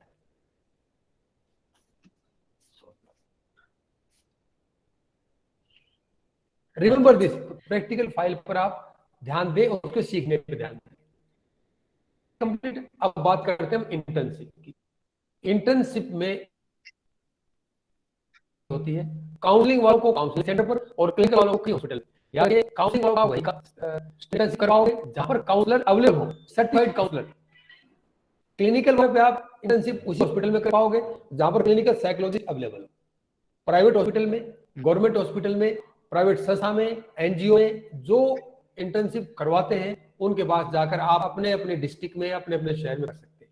उसके लिए सबसे पहले आपको उस संस्था पर एक एप्लीकेशन देनी होती है, हाँ जी मुझे आपका इंटर्नशिप करनी, मुझे परमिशन दे। जब आपको परमिशन दे दे तो उस परमिशन लेटर को लेकर के आपको स्टडी सेंटर आता है डॉक्टर सीताराम सर के पास, फिर आपको वो एक लेटर देते हैं साइन करके, ताकि परमिशन लेटर आप उस संस्था में अपना इंटर्नशिप कर सकते हो। 240 घंटे की इंटर्नशिप करनी होती है, उसकी एक इंटर्नशिप फाइल बनती है, 10 केस आपको करने होते हैं, चाहे क्लिनिकल के हो, ऑर्गेनाइजेशन के हो, किसी के भी। वो फाइल जब तैयार हो जाती है, उस फाइल को लेकर के आपको स्टडी सेंटर आना है और आगे की कार्रवाई प्योरली एडमिनिस्ट्रेटिव है, जो किसी तरह सर आपको बता चुके हैं या बता देंगे। यहां तक मेरा इंटर्नशिप फाइल का रहा। अब बात फाइनली मैं करता हूं प्रोजेक्ट की। प्रोजेक्ट बनाने के लिए सिनॉप्सिस बनाना बहुत जरूरी है। सिनॉप्सिस क्या है? आपकी इनिशियल प्रपोजल होता है प्रोजेक्ट के लिए। अब बहुत सारे स्टूडेंट्स को ये प्रॉब्लम आती है टॉपिक कौन सा ले। अरे टॉपिक वो ले जो आप स्टडी करना चाहते हैं, जो पढ़ना चाहते हैं। अगर आप फिर भी बहुत से जानना चाहते हैं तो मैं आपको 4 साइट बता रहा हूं, शोध गंगोत्री, शोध गंगा और शोध सिंधु। 4 नहीं 3 ही याद रखें, शोध गंगोत्री, शोध गंगा और शोध सिंधु। ये याद रखें, तीनों चीजें याद रखें। गंगा कहां से निकलती है? गंगोत्री से। तो शोध गंगोत्री का मतलब है कि जितने भी इंडियन यूनिवर्सिटीज हैं उनके सिनॉप्सिस जो बनते हैं वो सारे सिनॉप्सिस शोध गंगोत्री पर उपलब्ध है, प्रपोजल। उसके बाद आपने पीएचडी की, वो आपके सारे के सारे पीएचडी थीसिस शोध गंगा पे उपलब्ध है। और शोध सिंधु में जिन्हें जर्नल्स हैं वो सारी पत्रिकाएं वहां पर अवेलेबल है। तो आप अपना टॉपिक चुनने के लिए शोध गंगोत्री पर एक बार जरूर जाएं। लगभग 12 से 13 पेज का आपको सिनॉप्सिस बनाना होता है। उसका भी पूरा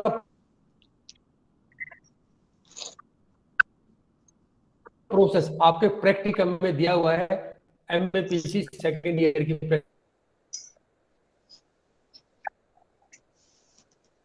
14-24 में याद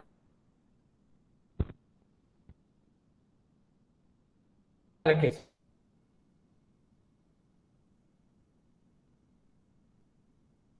प्रॉब्लम है, आपके रिजल्ट से डिस्कशन है और फाइनली आपका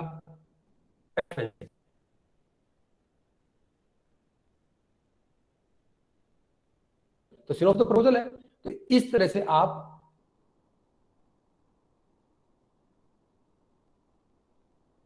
एक बहुत बड़ा पार्ट प्लेजरिज्म है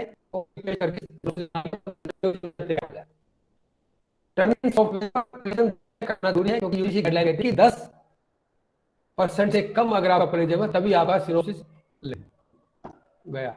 lost network connection.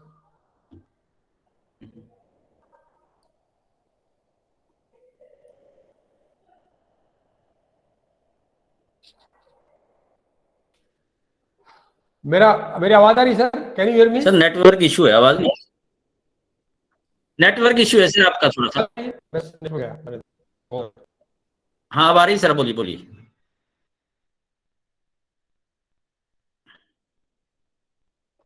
Network issue आ गया ना।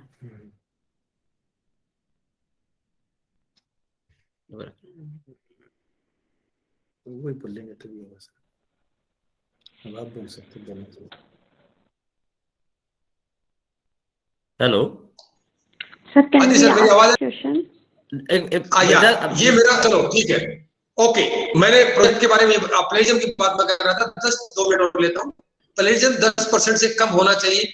अगर 10% से ज्यादा है तो मैं उस सिनॉप्सिस पर साइन नहीं करता और ना ही कोई करेगा, क्योंकि आपको ओरिजिनल सर्टिफिकेट देना होता है आपके सिनॉप्सिस पर, आपके प्रोजेक्ट पर। सिनॉप्सिस बन गया, उसको साइन करा के एडमिट काउंसलर का स्टडी सेंटर पे ले जाइए, वहां पर साइन करवा के आप आसिफ का नाम भेज दीजिए। उसके बाद आपका महीने 1.5 महीने में जो भी उनका समय लगता है वो आपका अप्रूवल आ जाएगा। उस टॉपिक पर बनाइए प्रोजेक्ट, और प्रोजेक्ट जितना सिनॉप्सिस आपने बनाया उसका लगभग 4 से 5.5 गुना तक आपको उसको एक्सपेंड करना है, रिजल्ट डिस्कशन ऐड करना है। प्लेजम चेक होगा और प्रोजेक्ट पर साइन होगा और फिर प्रोजेक्ट आप आरसी करनाल भेजना है स्टडी सेंटर के थ्रू। ये मेरा छोटा सा ब्रीफ इंट्रोडक्शन है आपको। अब 2 मिनट में सीताराम सर से मैं परमिशन लेकर के किसी स्टूडेंट का कोई क्वेरी है इससे please you can ask questions. जी सर। सर क्या नंबर शेयर कर सकते हैं आप अपना?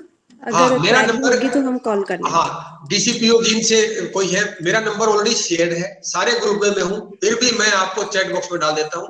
लेकिन नंबर शेयर करने से पहले एक बात बताता हूँ, कृपया करके आप केवल एकेडमिक क्वेश्चन मुझसे पूछें, कोई घर की बात, कोई एडमिनिस्ट्रेटिव बात, ये मैं आपके क्वेरीज नहीं देता हूँ, ठीक है? ये मेरा नंबर है। जी सर, जी मैं लेता हूँ सर इनकी सारी क्वेरी, मैं एडमिनिस्ट्रेटिव तो देखते हैं। हाँ जी, एडमिनिस्ट्रेटिव आप देखेंगे। एकेडमिक में किसी की कोई क्वेरी हो साइकोलॉजी की खास करके, तो आप मुझसे मेरे से बात कर सकते हैं। आपका केवल 2 मिनट का समय है जी, क्योंकि काफी समय हो गया, सीताराम सर भी काफी देर से जुड़े हुए हैं, प्लीज। मुझे लगता है सर साइकोलॉजी की बच्चों की अभी स्टूडेंट्स की कोई क्वेरी है नहीं, तो अब now over to you. Thank you sir मुझे समय देने के लिए। Thank you sir, thank you sir, thank you lot, thanks lot sir. Okay sir, मैं अपने आ जा जाएंगे। Hello sir, I have query of MAPC. मैं एमएपीसी की सारी क्वेरी को, आपकी कोई क्वेरी नहीं रहेगी, मैं बोल रहा हूँ, उसके सुनने के बाद आपकी क्वेरीज खत्म हो जाएंगी, सारी क्वेरीज एडमिनिस्ट्रेटिव सारी बोल देता हूँ। आपका एमएपीसी का फर्स्ट ईयर है, जुलाई 2021 सेशन है, ग्रुप आपका बना हुआ है, ग्रुप में मैं भी एडमिन हूँ, डॉक्टर साहब भी जुड़े हुए हैं, नहीं जुड़े हुए तो डॉक्टर साहब को जोड़ देंगे। दूसरी बात, आप लोगों को अपनी 6 असाइनमेंट एमपीसी 1 2 3 4 5 6 6 असाइनमेंट का मैंने तरीका बताया था। क्वेश्चन पेपर डाउनलोड करिएगा, स्टूडेंट स्टेटस डाउनलोड करिएगा, और उस असाइनमेंट्स को आप जिस तरह के चाहें, असाइनमेंट को जितना बढ़िया बना करके लाएंगे उतना ही आपको वेटेज मिलेगा। असाइनमेंट को अगर आप, मेरी बातों को बिल्कुल सीरियसली सुन लीजिएगा, आपको 15 मिनट 5 मिनट में पूरी एमए साइकोलॉजी 2 साल की, 2 का या 2.5 जो लगता है वो कंप्लीट कर देता हूँ। आपको क्वेश्चन, आप क्वेरी रहेगी नहीं। वो 6 असाइनमेंट बहुत तरीके से, सलीके से बना के लाओगे तो बने अच्छे मार्क्स मिलेंगे। अगर आप नहीं बना के लाओगे तो हम 40 नंबर देंगे और आपका जो परसेंटेज है इफेक्ट होगी। और साइकोलॉजी की, खास करके साइकोलॉजी की एमए में अगर असाइनमेंट्स में आपका 80 से कम स्कोर आता है असाइनमेंट में, तो आपको एमए साइकोलॉजी करने का कोई फायदा नहीं होगा, that will be unuseful for you. दूसरी बात, असाइनमेंट बढ़िया बनाइएगा, जो मीडियम आपने सेलेक्ट किया उसमें बनाइएगा, सलीके से बनाइएगा। ग्रुप आपका बना हुआ है, असाइनमेंट हम आपकी मई के पहले हफ्ते में लेंगे, मई के फर्स्ट वीक में शुरू करेंगे। और अगर मेरे एग्जामिनेशन कंडक्ट स्मूथली हो जाएंगे, उसके बाद मेरे पीछे जो जुलाई पीछे एमएपीसी सेकंड ईयर और फर्स्ट ईयर के जो बच्चे बचे हुए हैं, उनके मैंने प्रैक्टिकल्स करवाने हैं अप्रैल के लास्ट में। उनके प्रैक्टिकल के बाद, बेटा म्यूट कर लो, जो भी आवाज आएगी फिर दिक्कत आ जाएगी। जो प्रैक्टिकल उनके करवाने के बाद मई में मेरे अगर एकेडमिक काउंसलर अवेलेबल हुए, कॉलेज की बिल्डिंग अवेलेबल हुई, तो मैं मई के 15 मई के आसपास, जो भी संडे आएगा, किन्हीं 2 या 3 संडे को काउंसलिंग क्लासेस फॉर प्रैक्टिकल, जब जो आपका पेपर है फर्स्ट ईयर का MPCL 07 वो प्रैक्टिकल है, उसकी मैं वो करवाऊंगा प्रैक्टिकल काउंसलिंग। प्रैक्टिकल काउंसलिंग हम 4 संडे को करवाते हैं और 4 संडे में आना आपको कंपलसरी होता है। आपको हम अटेंडेंस लेते भी हैं और अटेंडेंस देते भी हैं। स्टूडेंट स्टेटस आप साथ लेके आएंगे, उसी से आपका जो ग्रुप बनाए जाएंगे और मोस्ट प्रोबेबली हम हर ग्रुप को रोजाना अटेंड करेंगे। लीजिए 4 संडे आपका आना मैंडेटरी है। जो ही और सी, जो लड़का हो चाहे लड़की हो, मजबूर हो चाहे ना मजबूर हो, सर्विसमैन हो चाहे ना हो, अगर वो प्रैक्टिकल काउंसलिंग क्लासेस नहीं लगाता है तो हम उसको एनुअल एग्जामिनेशन ऑफ प्रैक्टिकल में नहीं बैठने के परमिट नहीं करेंगे, किसी भी सूरत में परमिट नहीं करेंगे, चाहे वो किसी के अप्रोच लगाए और चाहे ना लगवाए, और वो मैंडेटरी है। डॉक्टर राजेश वर्मा ही मोस्ट प्रोबेबली जो है सारी क्लासेस लेंगे, और राजेश वर्मा इस एरिया के सबसे अच्छे साइकोलॉजी के प्रोफेसर हैं, अच्छे साइकोलॉजी के। रही बात, आपका प्रैक्टिकल हो जाएगा और आप लोग कोशिश करिएगा कि आप अपने असाइनमेंट, साइकोलॉजी वाला कोई बच्चा असाइनमेंट लेके ना आए। मैं जहां तक बता चुका हूं कि मई के फर्स्ट वीक में, सेकंड वीक में आपकी प्रैक्टिकल काउंसलिंग क्लासेस रखूंगा। आप उसी टाइम ही 2 बार अपना किराया ना लगाएं, 2 बार आप परेशान ना हो, और उसी समय अपनी असाइनमेंट्स लेकर के आए, ताकि उस दिन आपके असाइनमेंट भी ले लेंगे और आपकी प्रैक्टिकल क्लासेस ले लेंगे। कि 4 संडे आपको आना पड़ेगा, आना पड़ेगा, तो उस टाइम आपकी असाइनमेंट्स हम ले लेंगे। दूसरी बात, जो आप बातें कर रहे थे हम सिनॉप्सिस की, इंटर्नशिप की, ये बातें आपकी सेकंड ईयर की हैं। आप जुलाई 21 के बच्चे हो, जून 2022 में आपके पेपर होने हैं, लेट चल रहे हैं 2-3 महीने, वो मैं प्रैक्टिकल अप्रोच से बता रहा हूँ, ऑफिशियल नहीं बता रहा हूँ, कि आपके एग्जाम मोस्ट प्रोबेबली अगस्त सितंबर से पहले आपके असाइनमेंट किसी भी सूरत में नहीं हो पाएंगे। और असाइनमेंट जो है आपके बिल्कुल हैंड रिटन होनी चाहिए और नीट एंड क्लीन होनी चाहिए। किसी की नकल मार के असाइनमेंट लाओगे, साइकोलॉजी में आपको नंबर नहीं मिलेंगे। मैं फिर अश्योर कर रहा हूँ, किसी प्रकार के नंबर नहीं मिलेंगे और आपकी डिवीजन है वो प्योरली अफेक्ट हो जाएगी। रही बात, आपका उसी टाइम असाइनमेंट लेके आएंगे मई में, और कुछ आपको किराया भी नहीं लगाना पड़ेगा, क्लासेज हो जाएगी। सेकंड ईयर की बात, आपका जो उस टाइम एग्जामिनेशन फीस भरेंगे आप मई जून में, डॉक्टर साहब जैसे कह रहे थे कि अप्रैल में पोर्टल खुल जाएगा, जब भरेंगे तो आपको उसी ड्यूरेशन में सेकंड ईयर का, जो मैं बड़ी काम की बात बताना जा रहा हूँ, जो आपको शायद पता नहीं और बाद में आपको दिक्कत आती है, सेकंड ईयर का एग्जाम होता है। दूसरी क्लासेस की पीजी वाले वो शायद बोर हो रहे होंगे, उनको भी कुछ बातें बताऊंगा काम की। एमए साइकोलॉजी वालों को सेकंड ईयर का एडमिशन ठीक करना होता है बिफोर एग्जामिनेशन। कई बच्चे कहते हैं कि मेरे एग्जाम तो हुए नहीं, मैं सेकंड ईयर में कैसे हो जाऊंगा। आपको एग्जामिनेशन फीस के जस्ट साथ में ही बिफोर एग्जामिनेशन आपको री रजिस्ट्रेशन करवाना होगा, जो आपका जुलाई 21 वालों को जुलाई 22 के नाम से होगा। अगर टाइमली नहीं कराओगे तो आपका 6 महीने और साल का गैप आ जाएगा। उस रजिस्ट्रेशन कराते समय दो बातें कंपलसरी हैं कि उसमें 3 स्ट्रीम्स हैं, इंडस्ट्रियल साइकोलॉजी, काउंसलिंग साइकोलॉजी और क्लिनिकल साइकोलॉजी। एमपीसी 11, 12, 13 वाली क्लिनिकल होती है, एमपीसी 21, 22, 23 वाली जो है वो होती है आपकी काउंसलिंग होती है, और चौथी जो है तीसरी जो है इंडस्ट्रियल साइकोलॉजी होती है, जिसको एमपीसी 31, 32, 33 बोलते हैं। तो आप उस टाइम सेकंड ईयर में होते ही रजिस्ट्रेशन कराते समय इस बात को सुनिश्चित कर लें, आपको क्लिनिकल लेनी है, काउंसलिंग लेनी है या इंडस्ट्रियल साइकोलॉजी लेनी है। अगर आप एक बार कोई अडेप्ट कर लेते हैं, भर लेते हैं, तो आपको चेंज कराने में आपको बहुत दिक्कत आएगी, 10-5 हजार रुपए भी लगेंगे और आपको परेशानी का सामना करना पड़ेगा। रही बात, अब चल रही थी इंटर्नशिप की बात, जो डॉक्टर साहब कह रहे थे, ये आपका सेकंड ईयर का पेपर है, इंटर्नशिप सिनॉप्सिस प्रोजेक्ट की जो हम बात कर रहे थे। जो मान लो क्लिनिकल साइकोलॉजी है तो उसमें आपका 14 प्रैक्टिकल होता है, 15 और 16, 15 होती है इंटर्नशिप और 16 होती है प्रोजेक्ट। वो आपका सेकंड ईयर का पार्ट है, फर्स्ट ईयर का नहीं। आप अभी उस बारे में चिंता करने की आवश्यकता नहीं है। और वो कब होगा, इंटर्नशिप आप सिनॉप्सिस कब शुरू कर सकते हैं, जब आपका फर्स्ट ईयर का 5वां और 6ठा एमपीसी 5 और 6 पेपर जब आपका क्लियर हो जाता है, then you are eligible for internship और सिनॉप्सिस। उससे पहले आप एलिजिबल नहीं होते, इसलिए पहले इंटर्नशिप के बारे में और सिनॉप्सिस के बारे में वरी करने की कोई आवश्यकता नहीं है।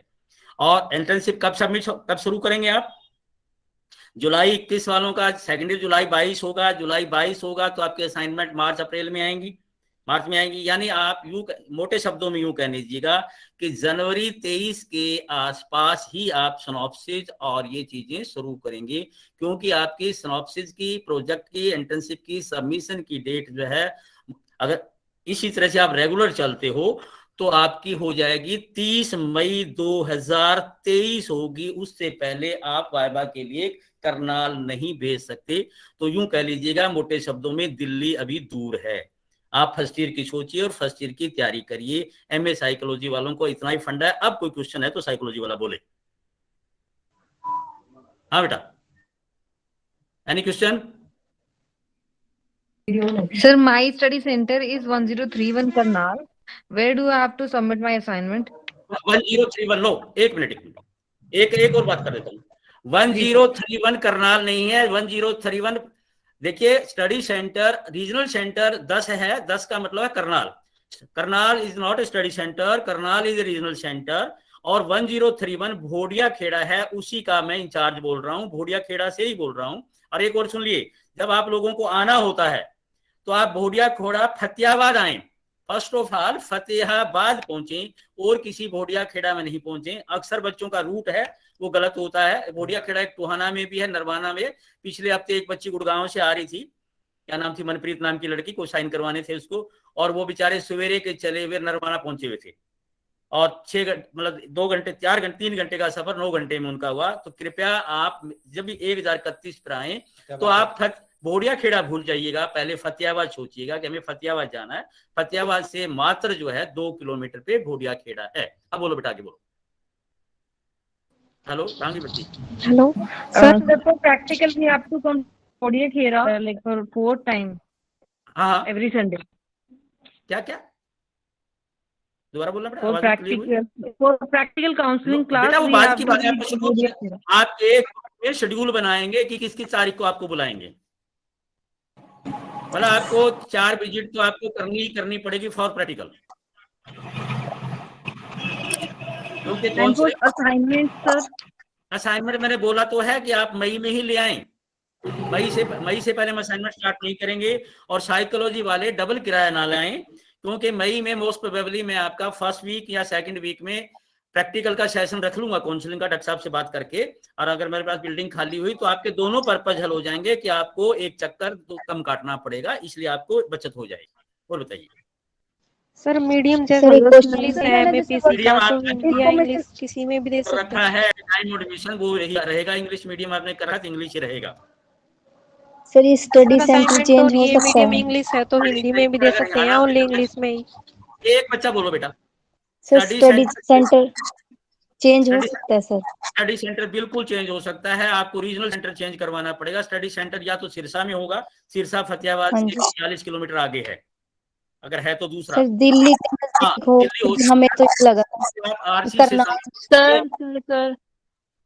सर मेरी क्वेरी है प्लीज। हाँ बोलिए बेटा। सर मेरा ना स्टडी सेंटर करनाल, वो रीजनल सेंटर करनाल था और स्टडी सेंटर आया भोदिया खेड़ा फतेहाबाद।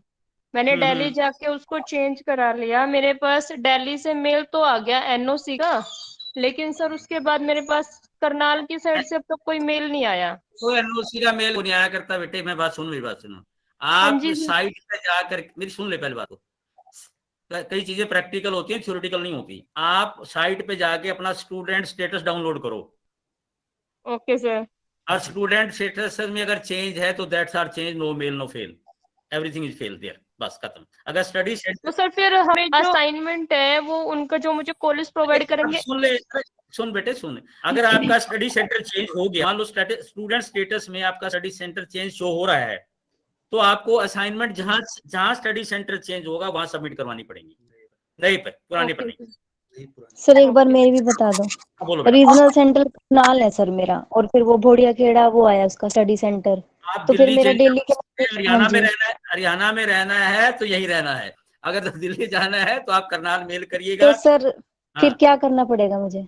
आप एक मेल करिएगा करनाल कि मेरा स्टडी सेंटर भोडिया खेड़ा ये है, this is my enrolment number, और माय स्टडी सेंटर में be change from Karnal to जहां करना है आपको, दिल्ली या करना है, उनका नंबर एक मेल उधर कर दो और एक मेल इधर कर दो, कॉपी टू उसको कर दो और कॉपी टू उसको कर दो, आपका चेंज हो जाएगा ऑटोमेटिकली। ठीक है सर, थैंक यू सर।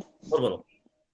बस सर ये एमकॉम में हूँ और मैंने जैसे कि व्हाट्सएप नंबर पे नहीं मतलब इन्फॉर्मेशन आई मेरी, व्हाट्सएप नंबर लगाई थी बेटा, जो मेरे रजिस्टर में उपलब्ध हैं उनको मैंने सबको ऐड कर दिया है। फिर भी मैं हेलो सर मैं एमकॉम की स्टूडेंट्स हूँ, पर मेरा एमकॉम का हमारे से कोई रिलेशन नहीं है। एमकॉम अगर आपका हिसार या Sirsa study centre, Bhodia Kheda centre नहीं है आपका। हेलो एमकॉम फतेहाबाद में नहीं है बेटा। हेलो सर मेरा स्टडी सेंटर तो छोटू राम कॉलेज है, एजुकेशन 1005 का है, बट मेरा व्हाट्सएप नंबर पे इन्फॉर्मेशन नहीं आ रही, तो मैंने थोड़ा सा कंसर्न बात करिए बेटा, रोक कर बात करिए छोटू राम जी से, छोटू राम के कॉलेज से बात करिए। 1005 से 1031 से आपका कोई रिलेशन नहीं है बेटा, हम आपकी क्वेरी नहीं ले सकते। Okay sir. हाँ और बेटा। हेलो सर, निधि बात कर रही हूँ। मेरा आरसी सेंटर तो करनाल है और स्टडी सेंटर भी 1000 है, तो वो भी करनाल ही है। 1000 सर, 1000। वो करनाल है, वो करनाल से संपर्क करें। आपका ऐसा कोड होगा जो करनाल पे होगा। प्रोग्राम जो आपका अलग टाइप का है, क्या प्रोग्राम है आपका? Sir MA psychology.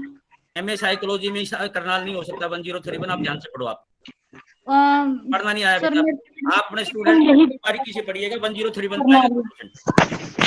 Hello sir, फिर दिल्ली करनाल भी हुआ है तो वो हो सकता है शायद।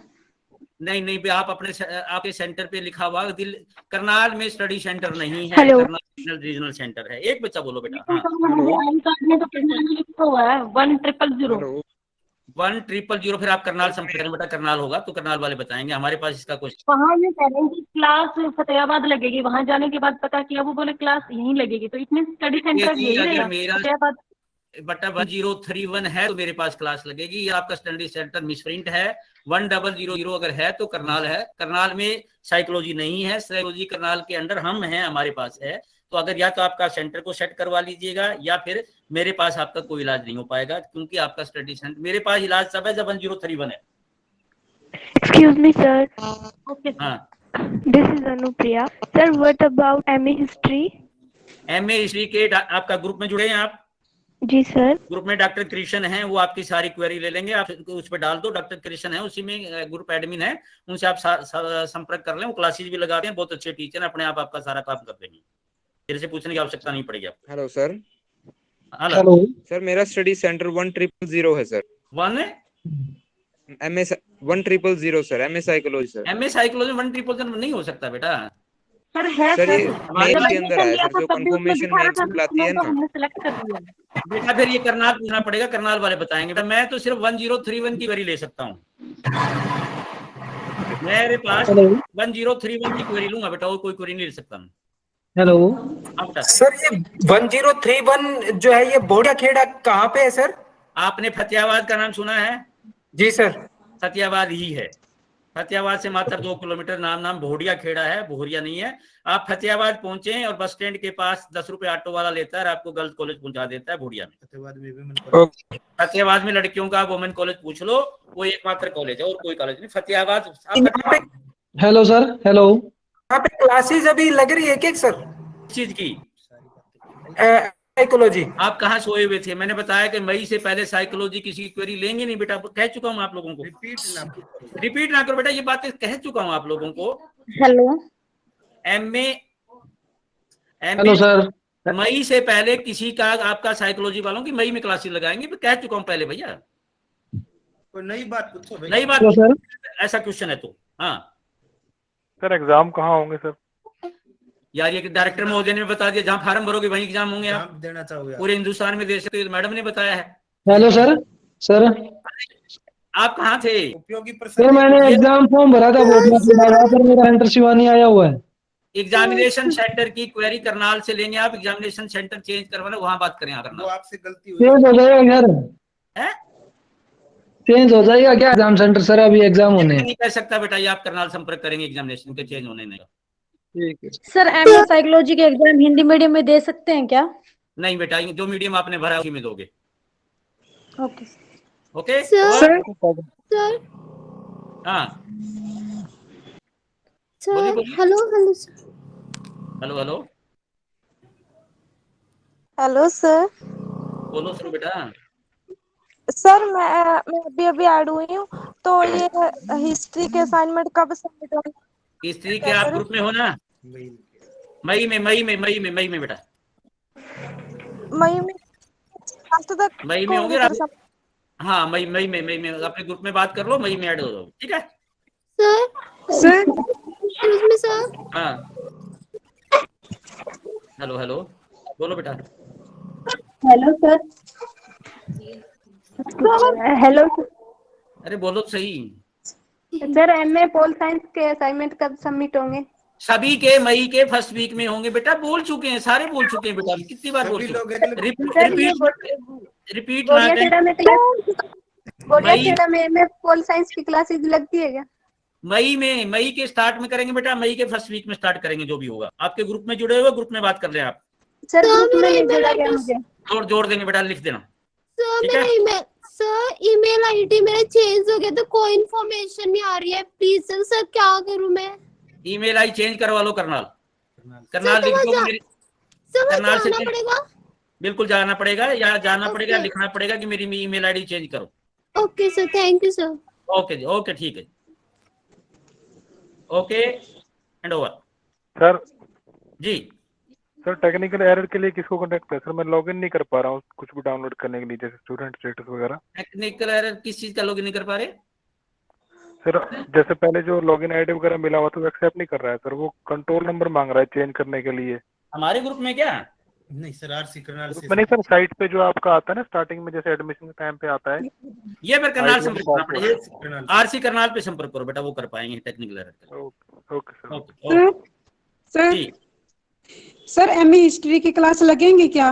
मैंने कहा है कि मई में लगेंगी, आपको बता चुका हूँ, आप ही को बताया कि आप कृष्ण जी से संपर्क करेंगे, मई में लगेगी। बेटा कितनी बार बताऊँ आपको? Thank you sir. सूचना मिल जाएगी बेटा। है okay sir, thank you. Okay okay okay thank you. Hello, नमस्कार सर।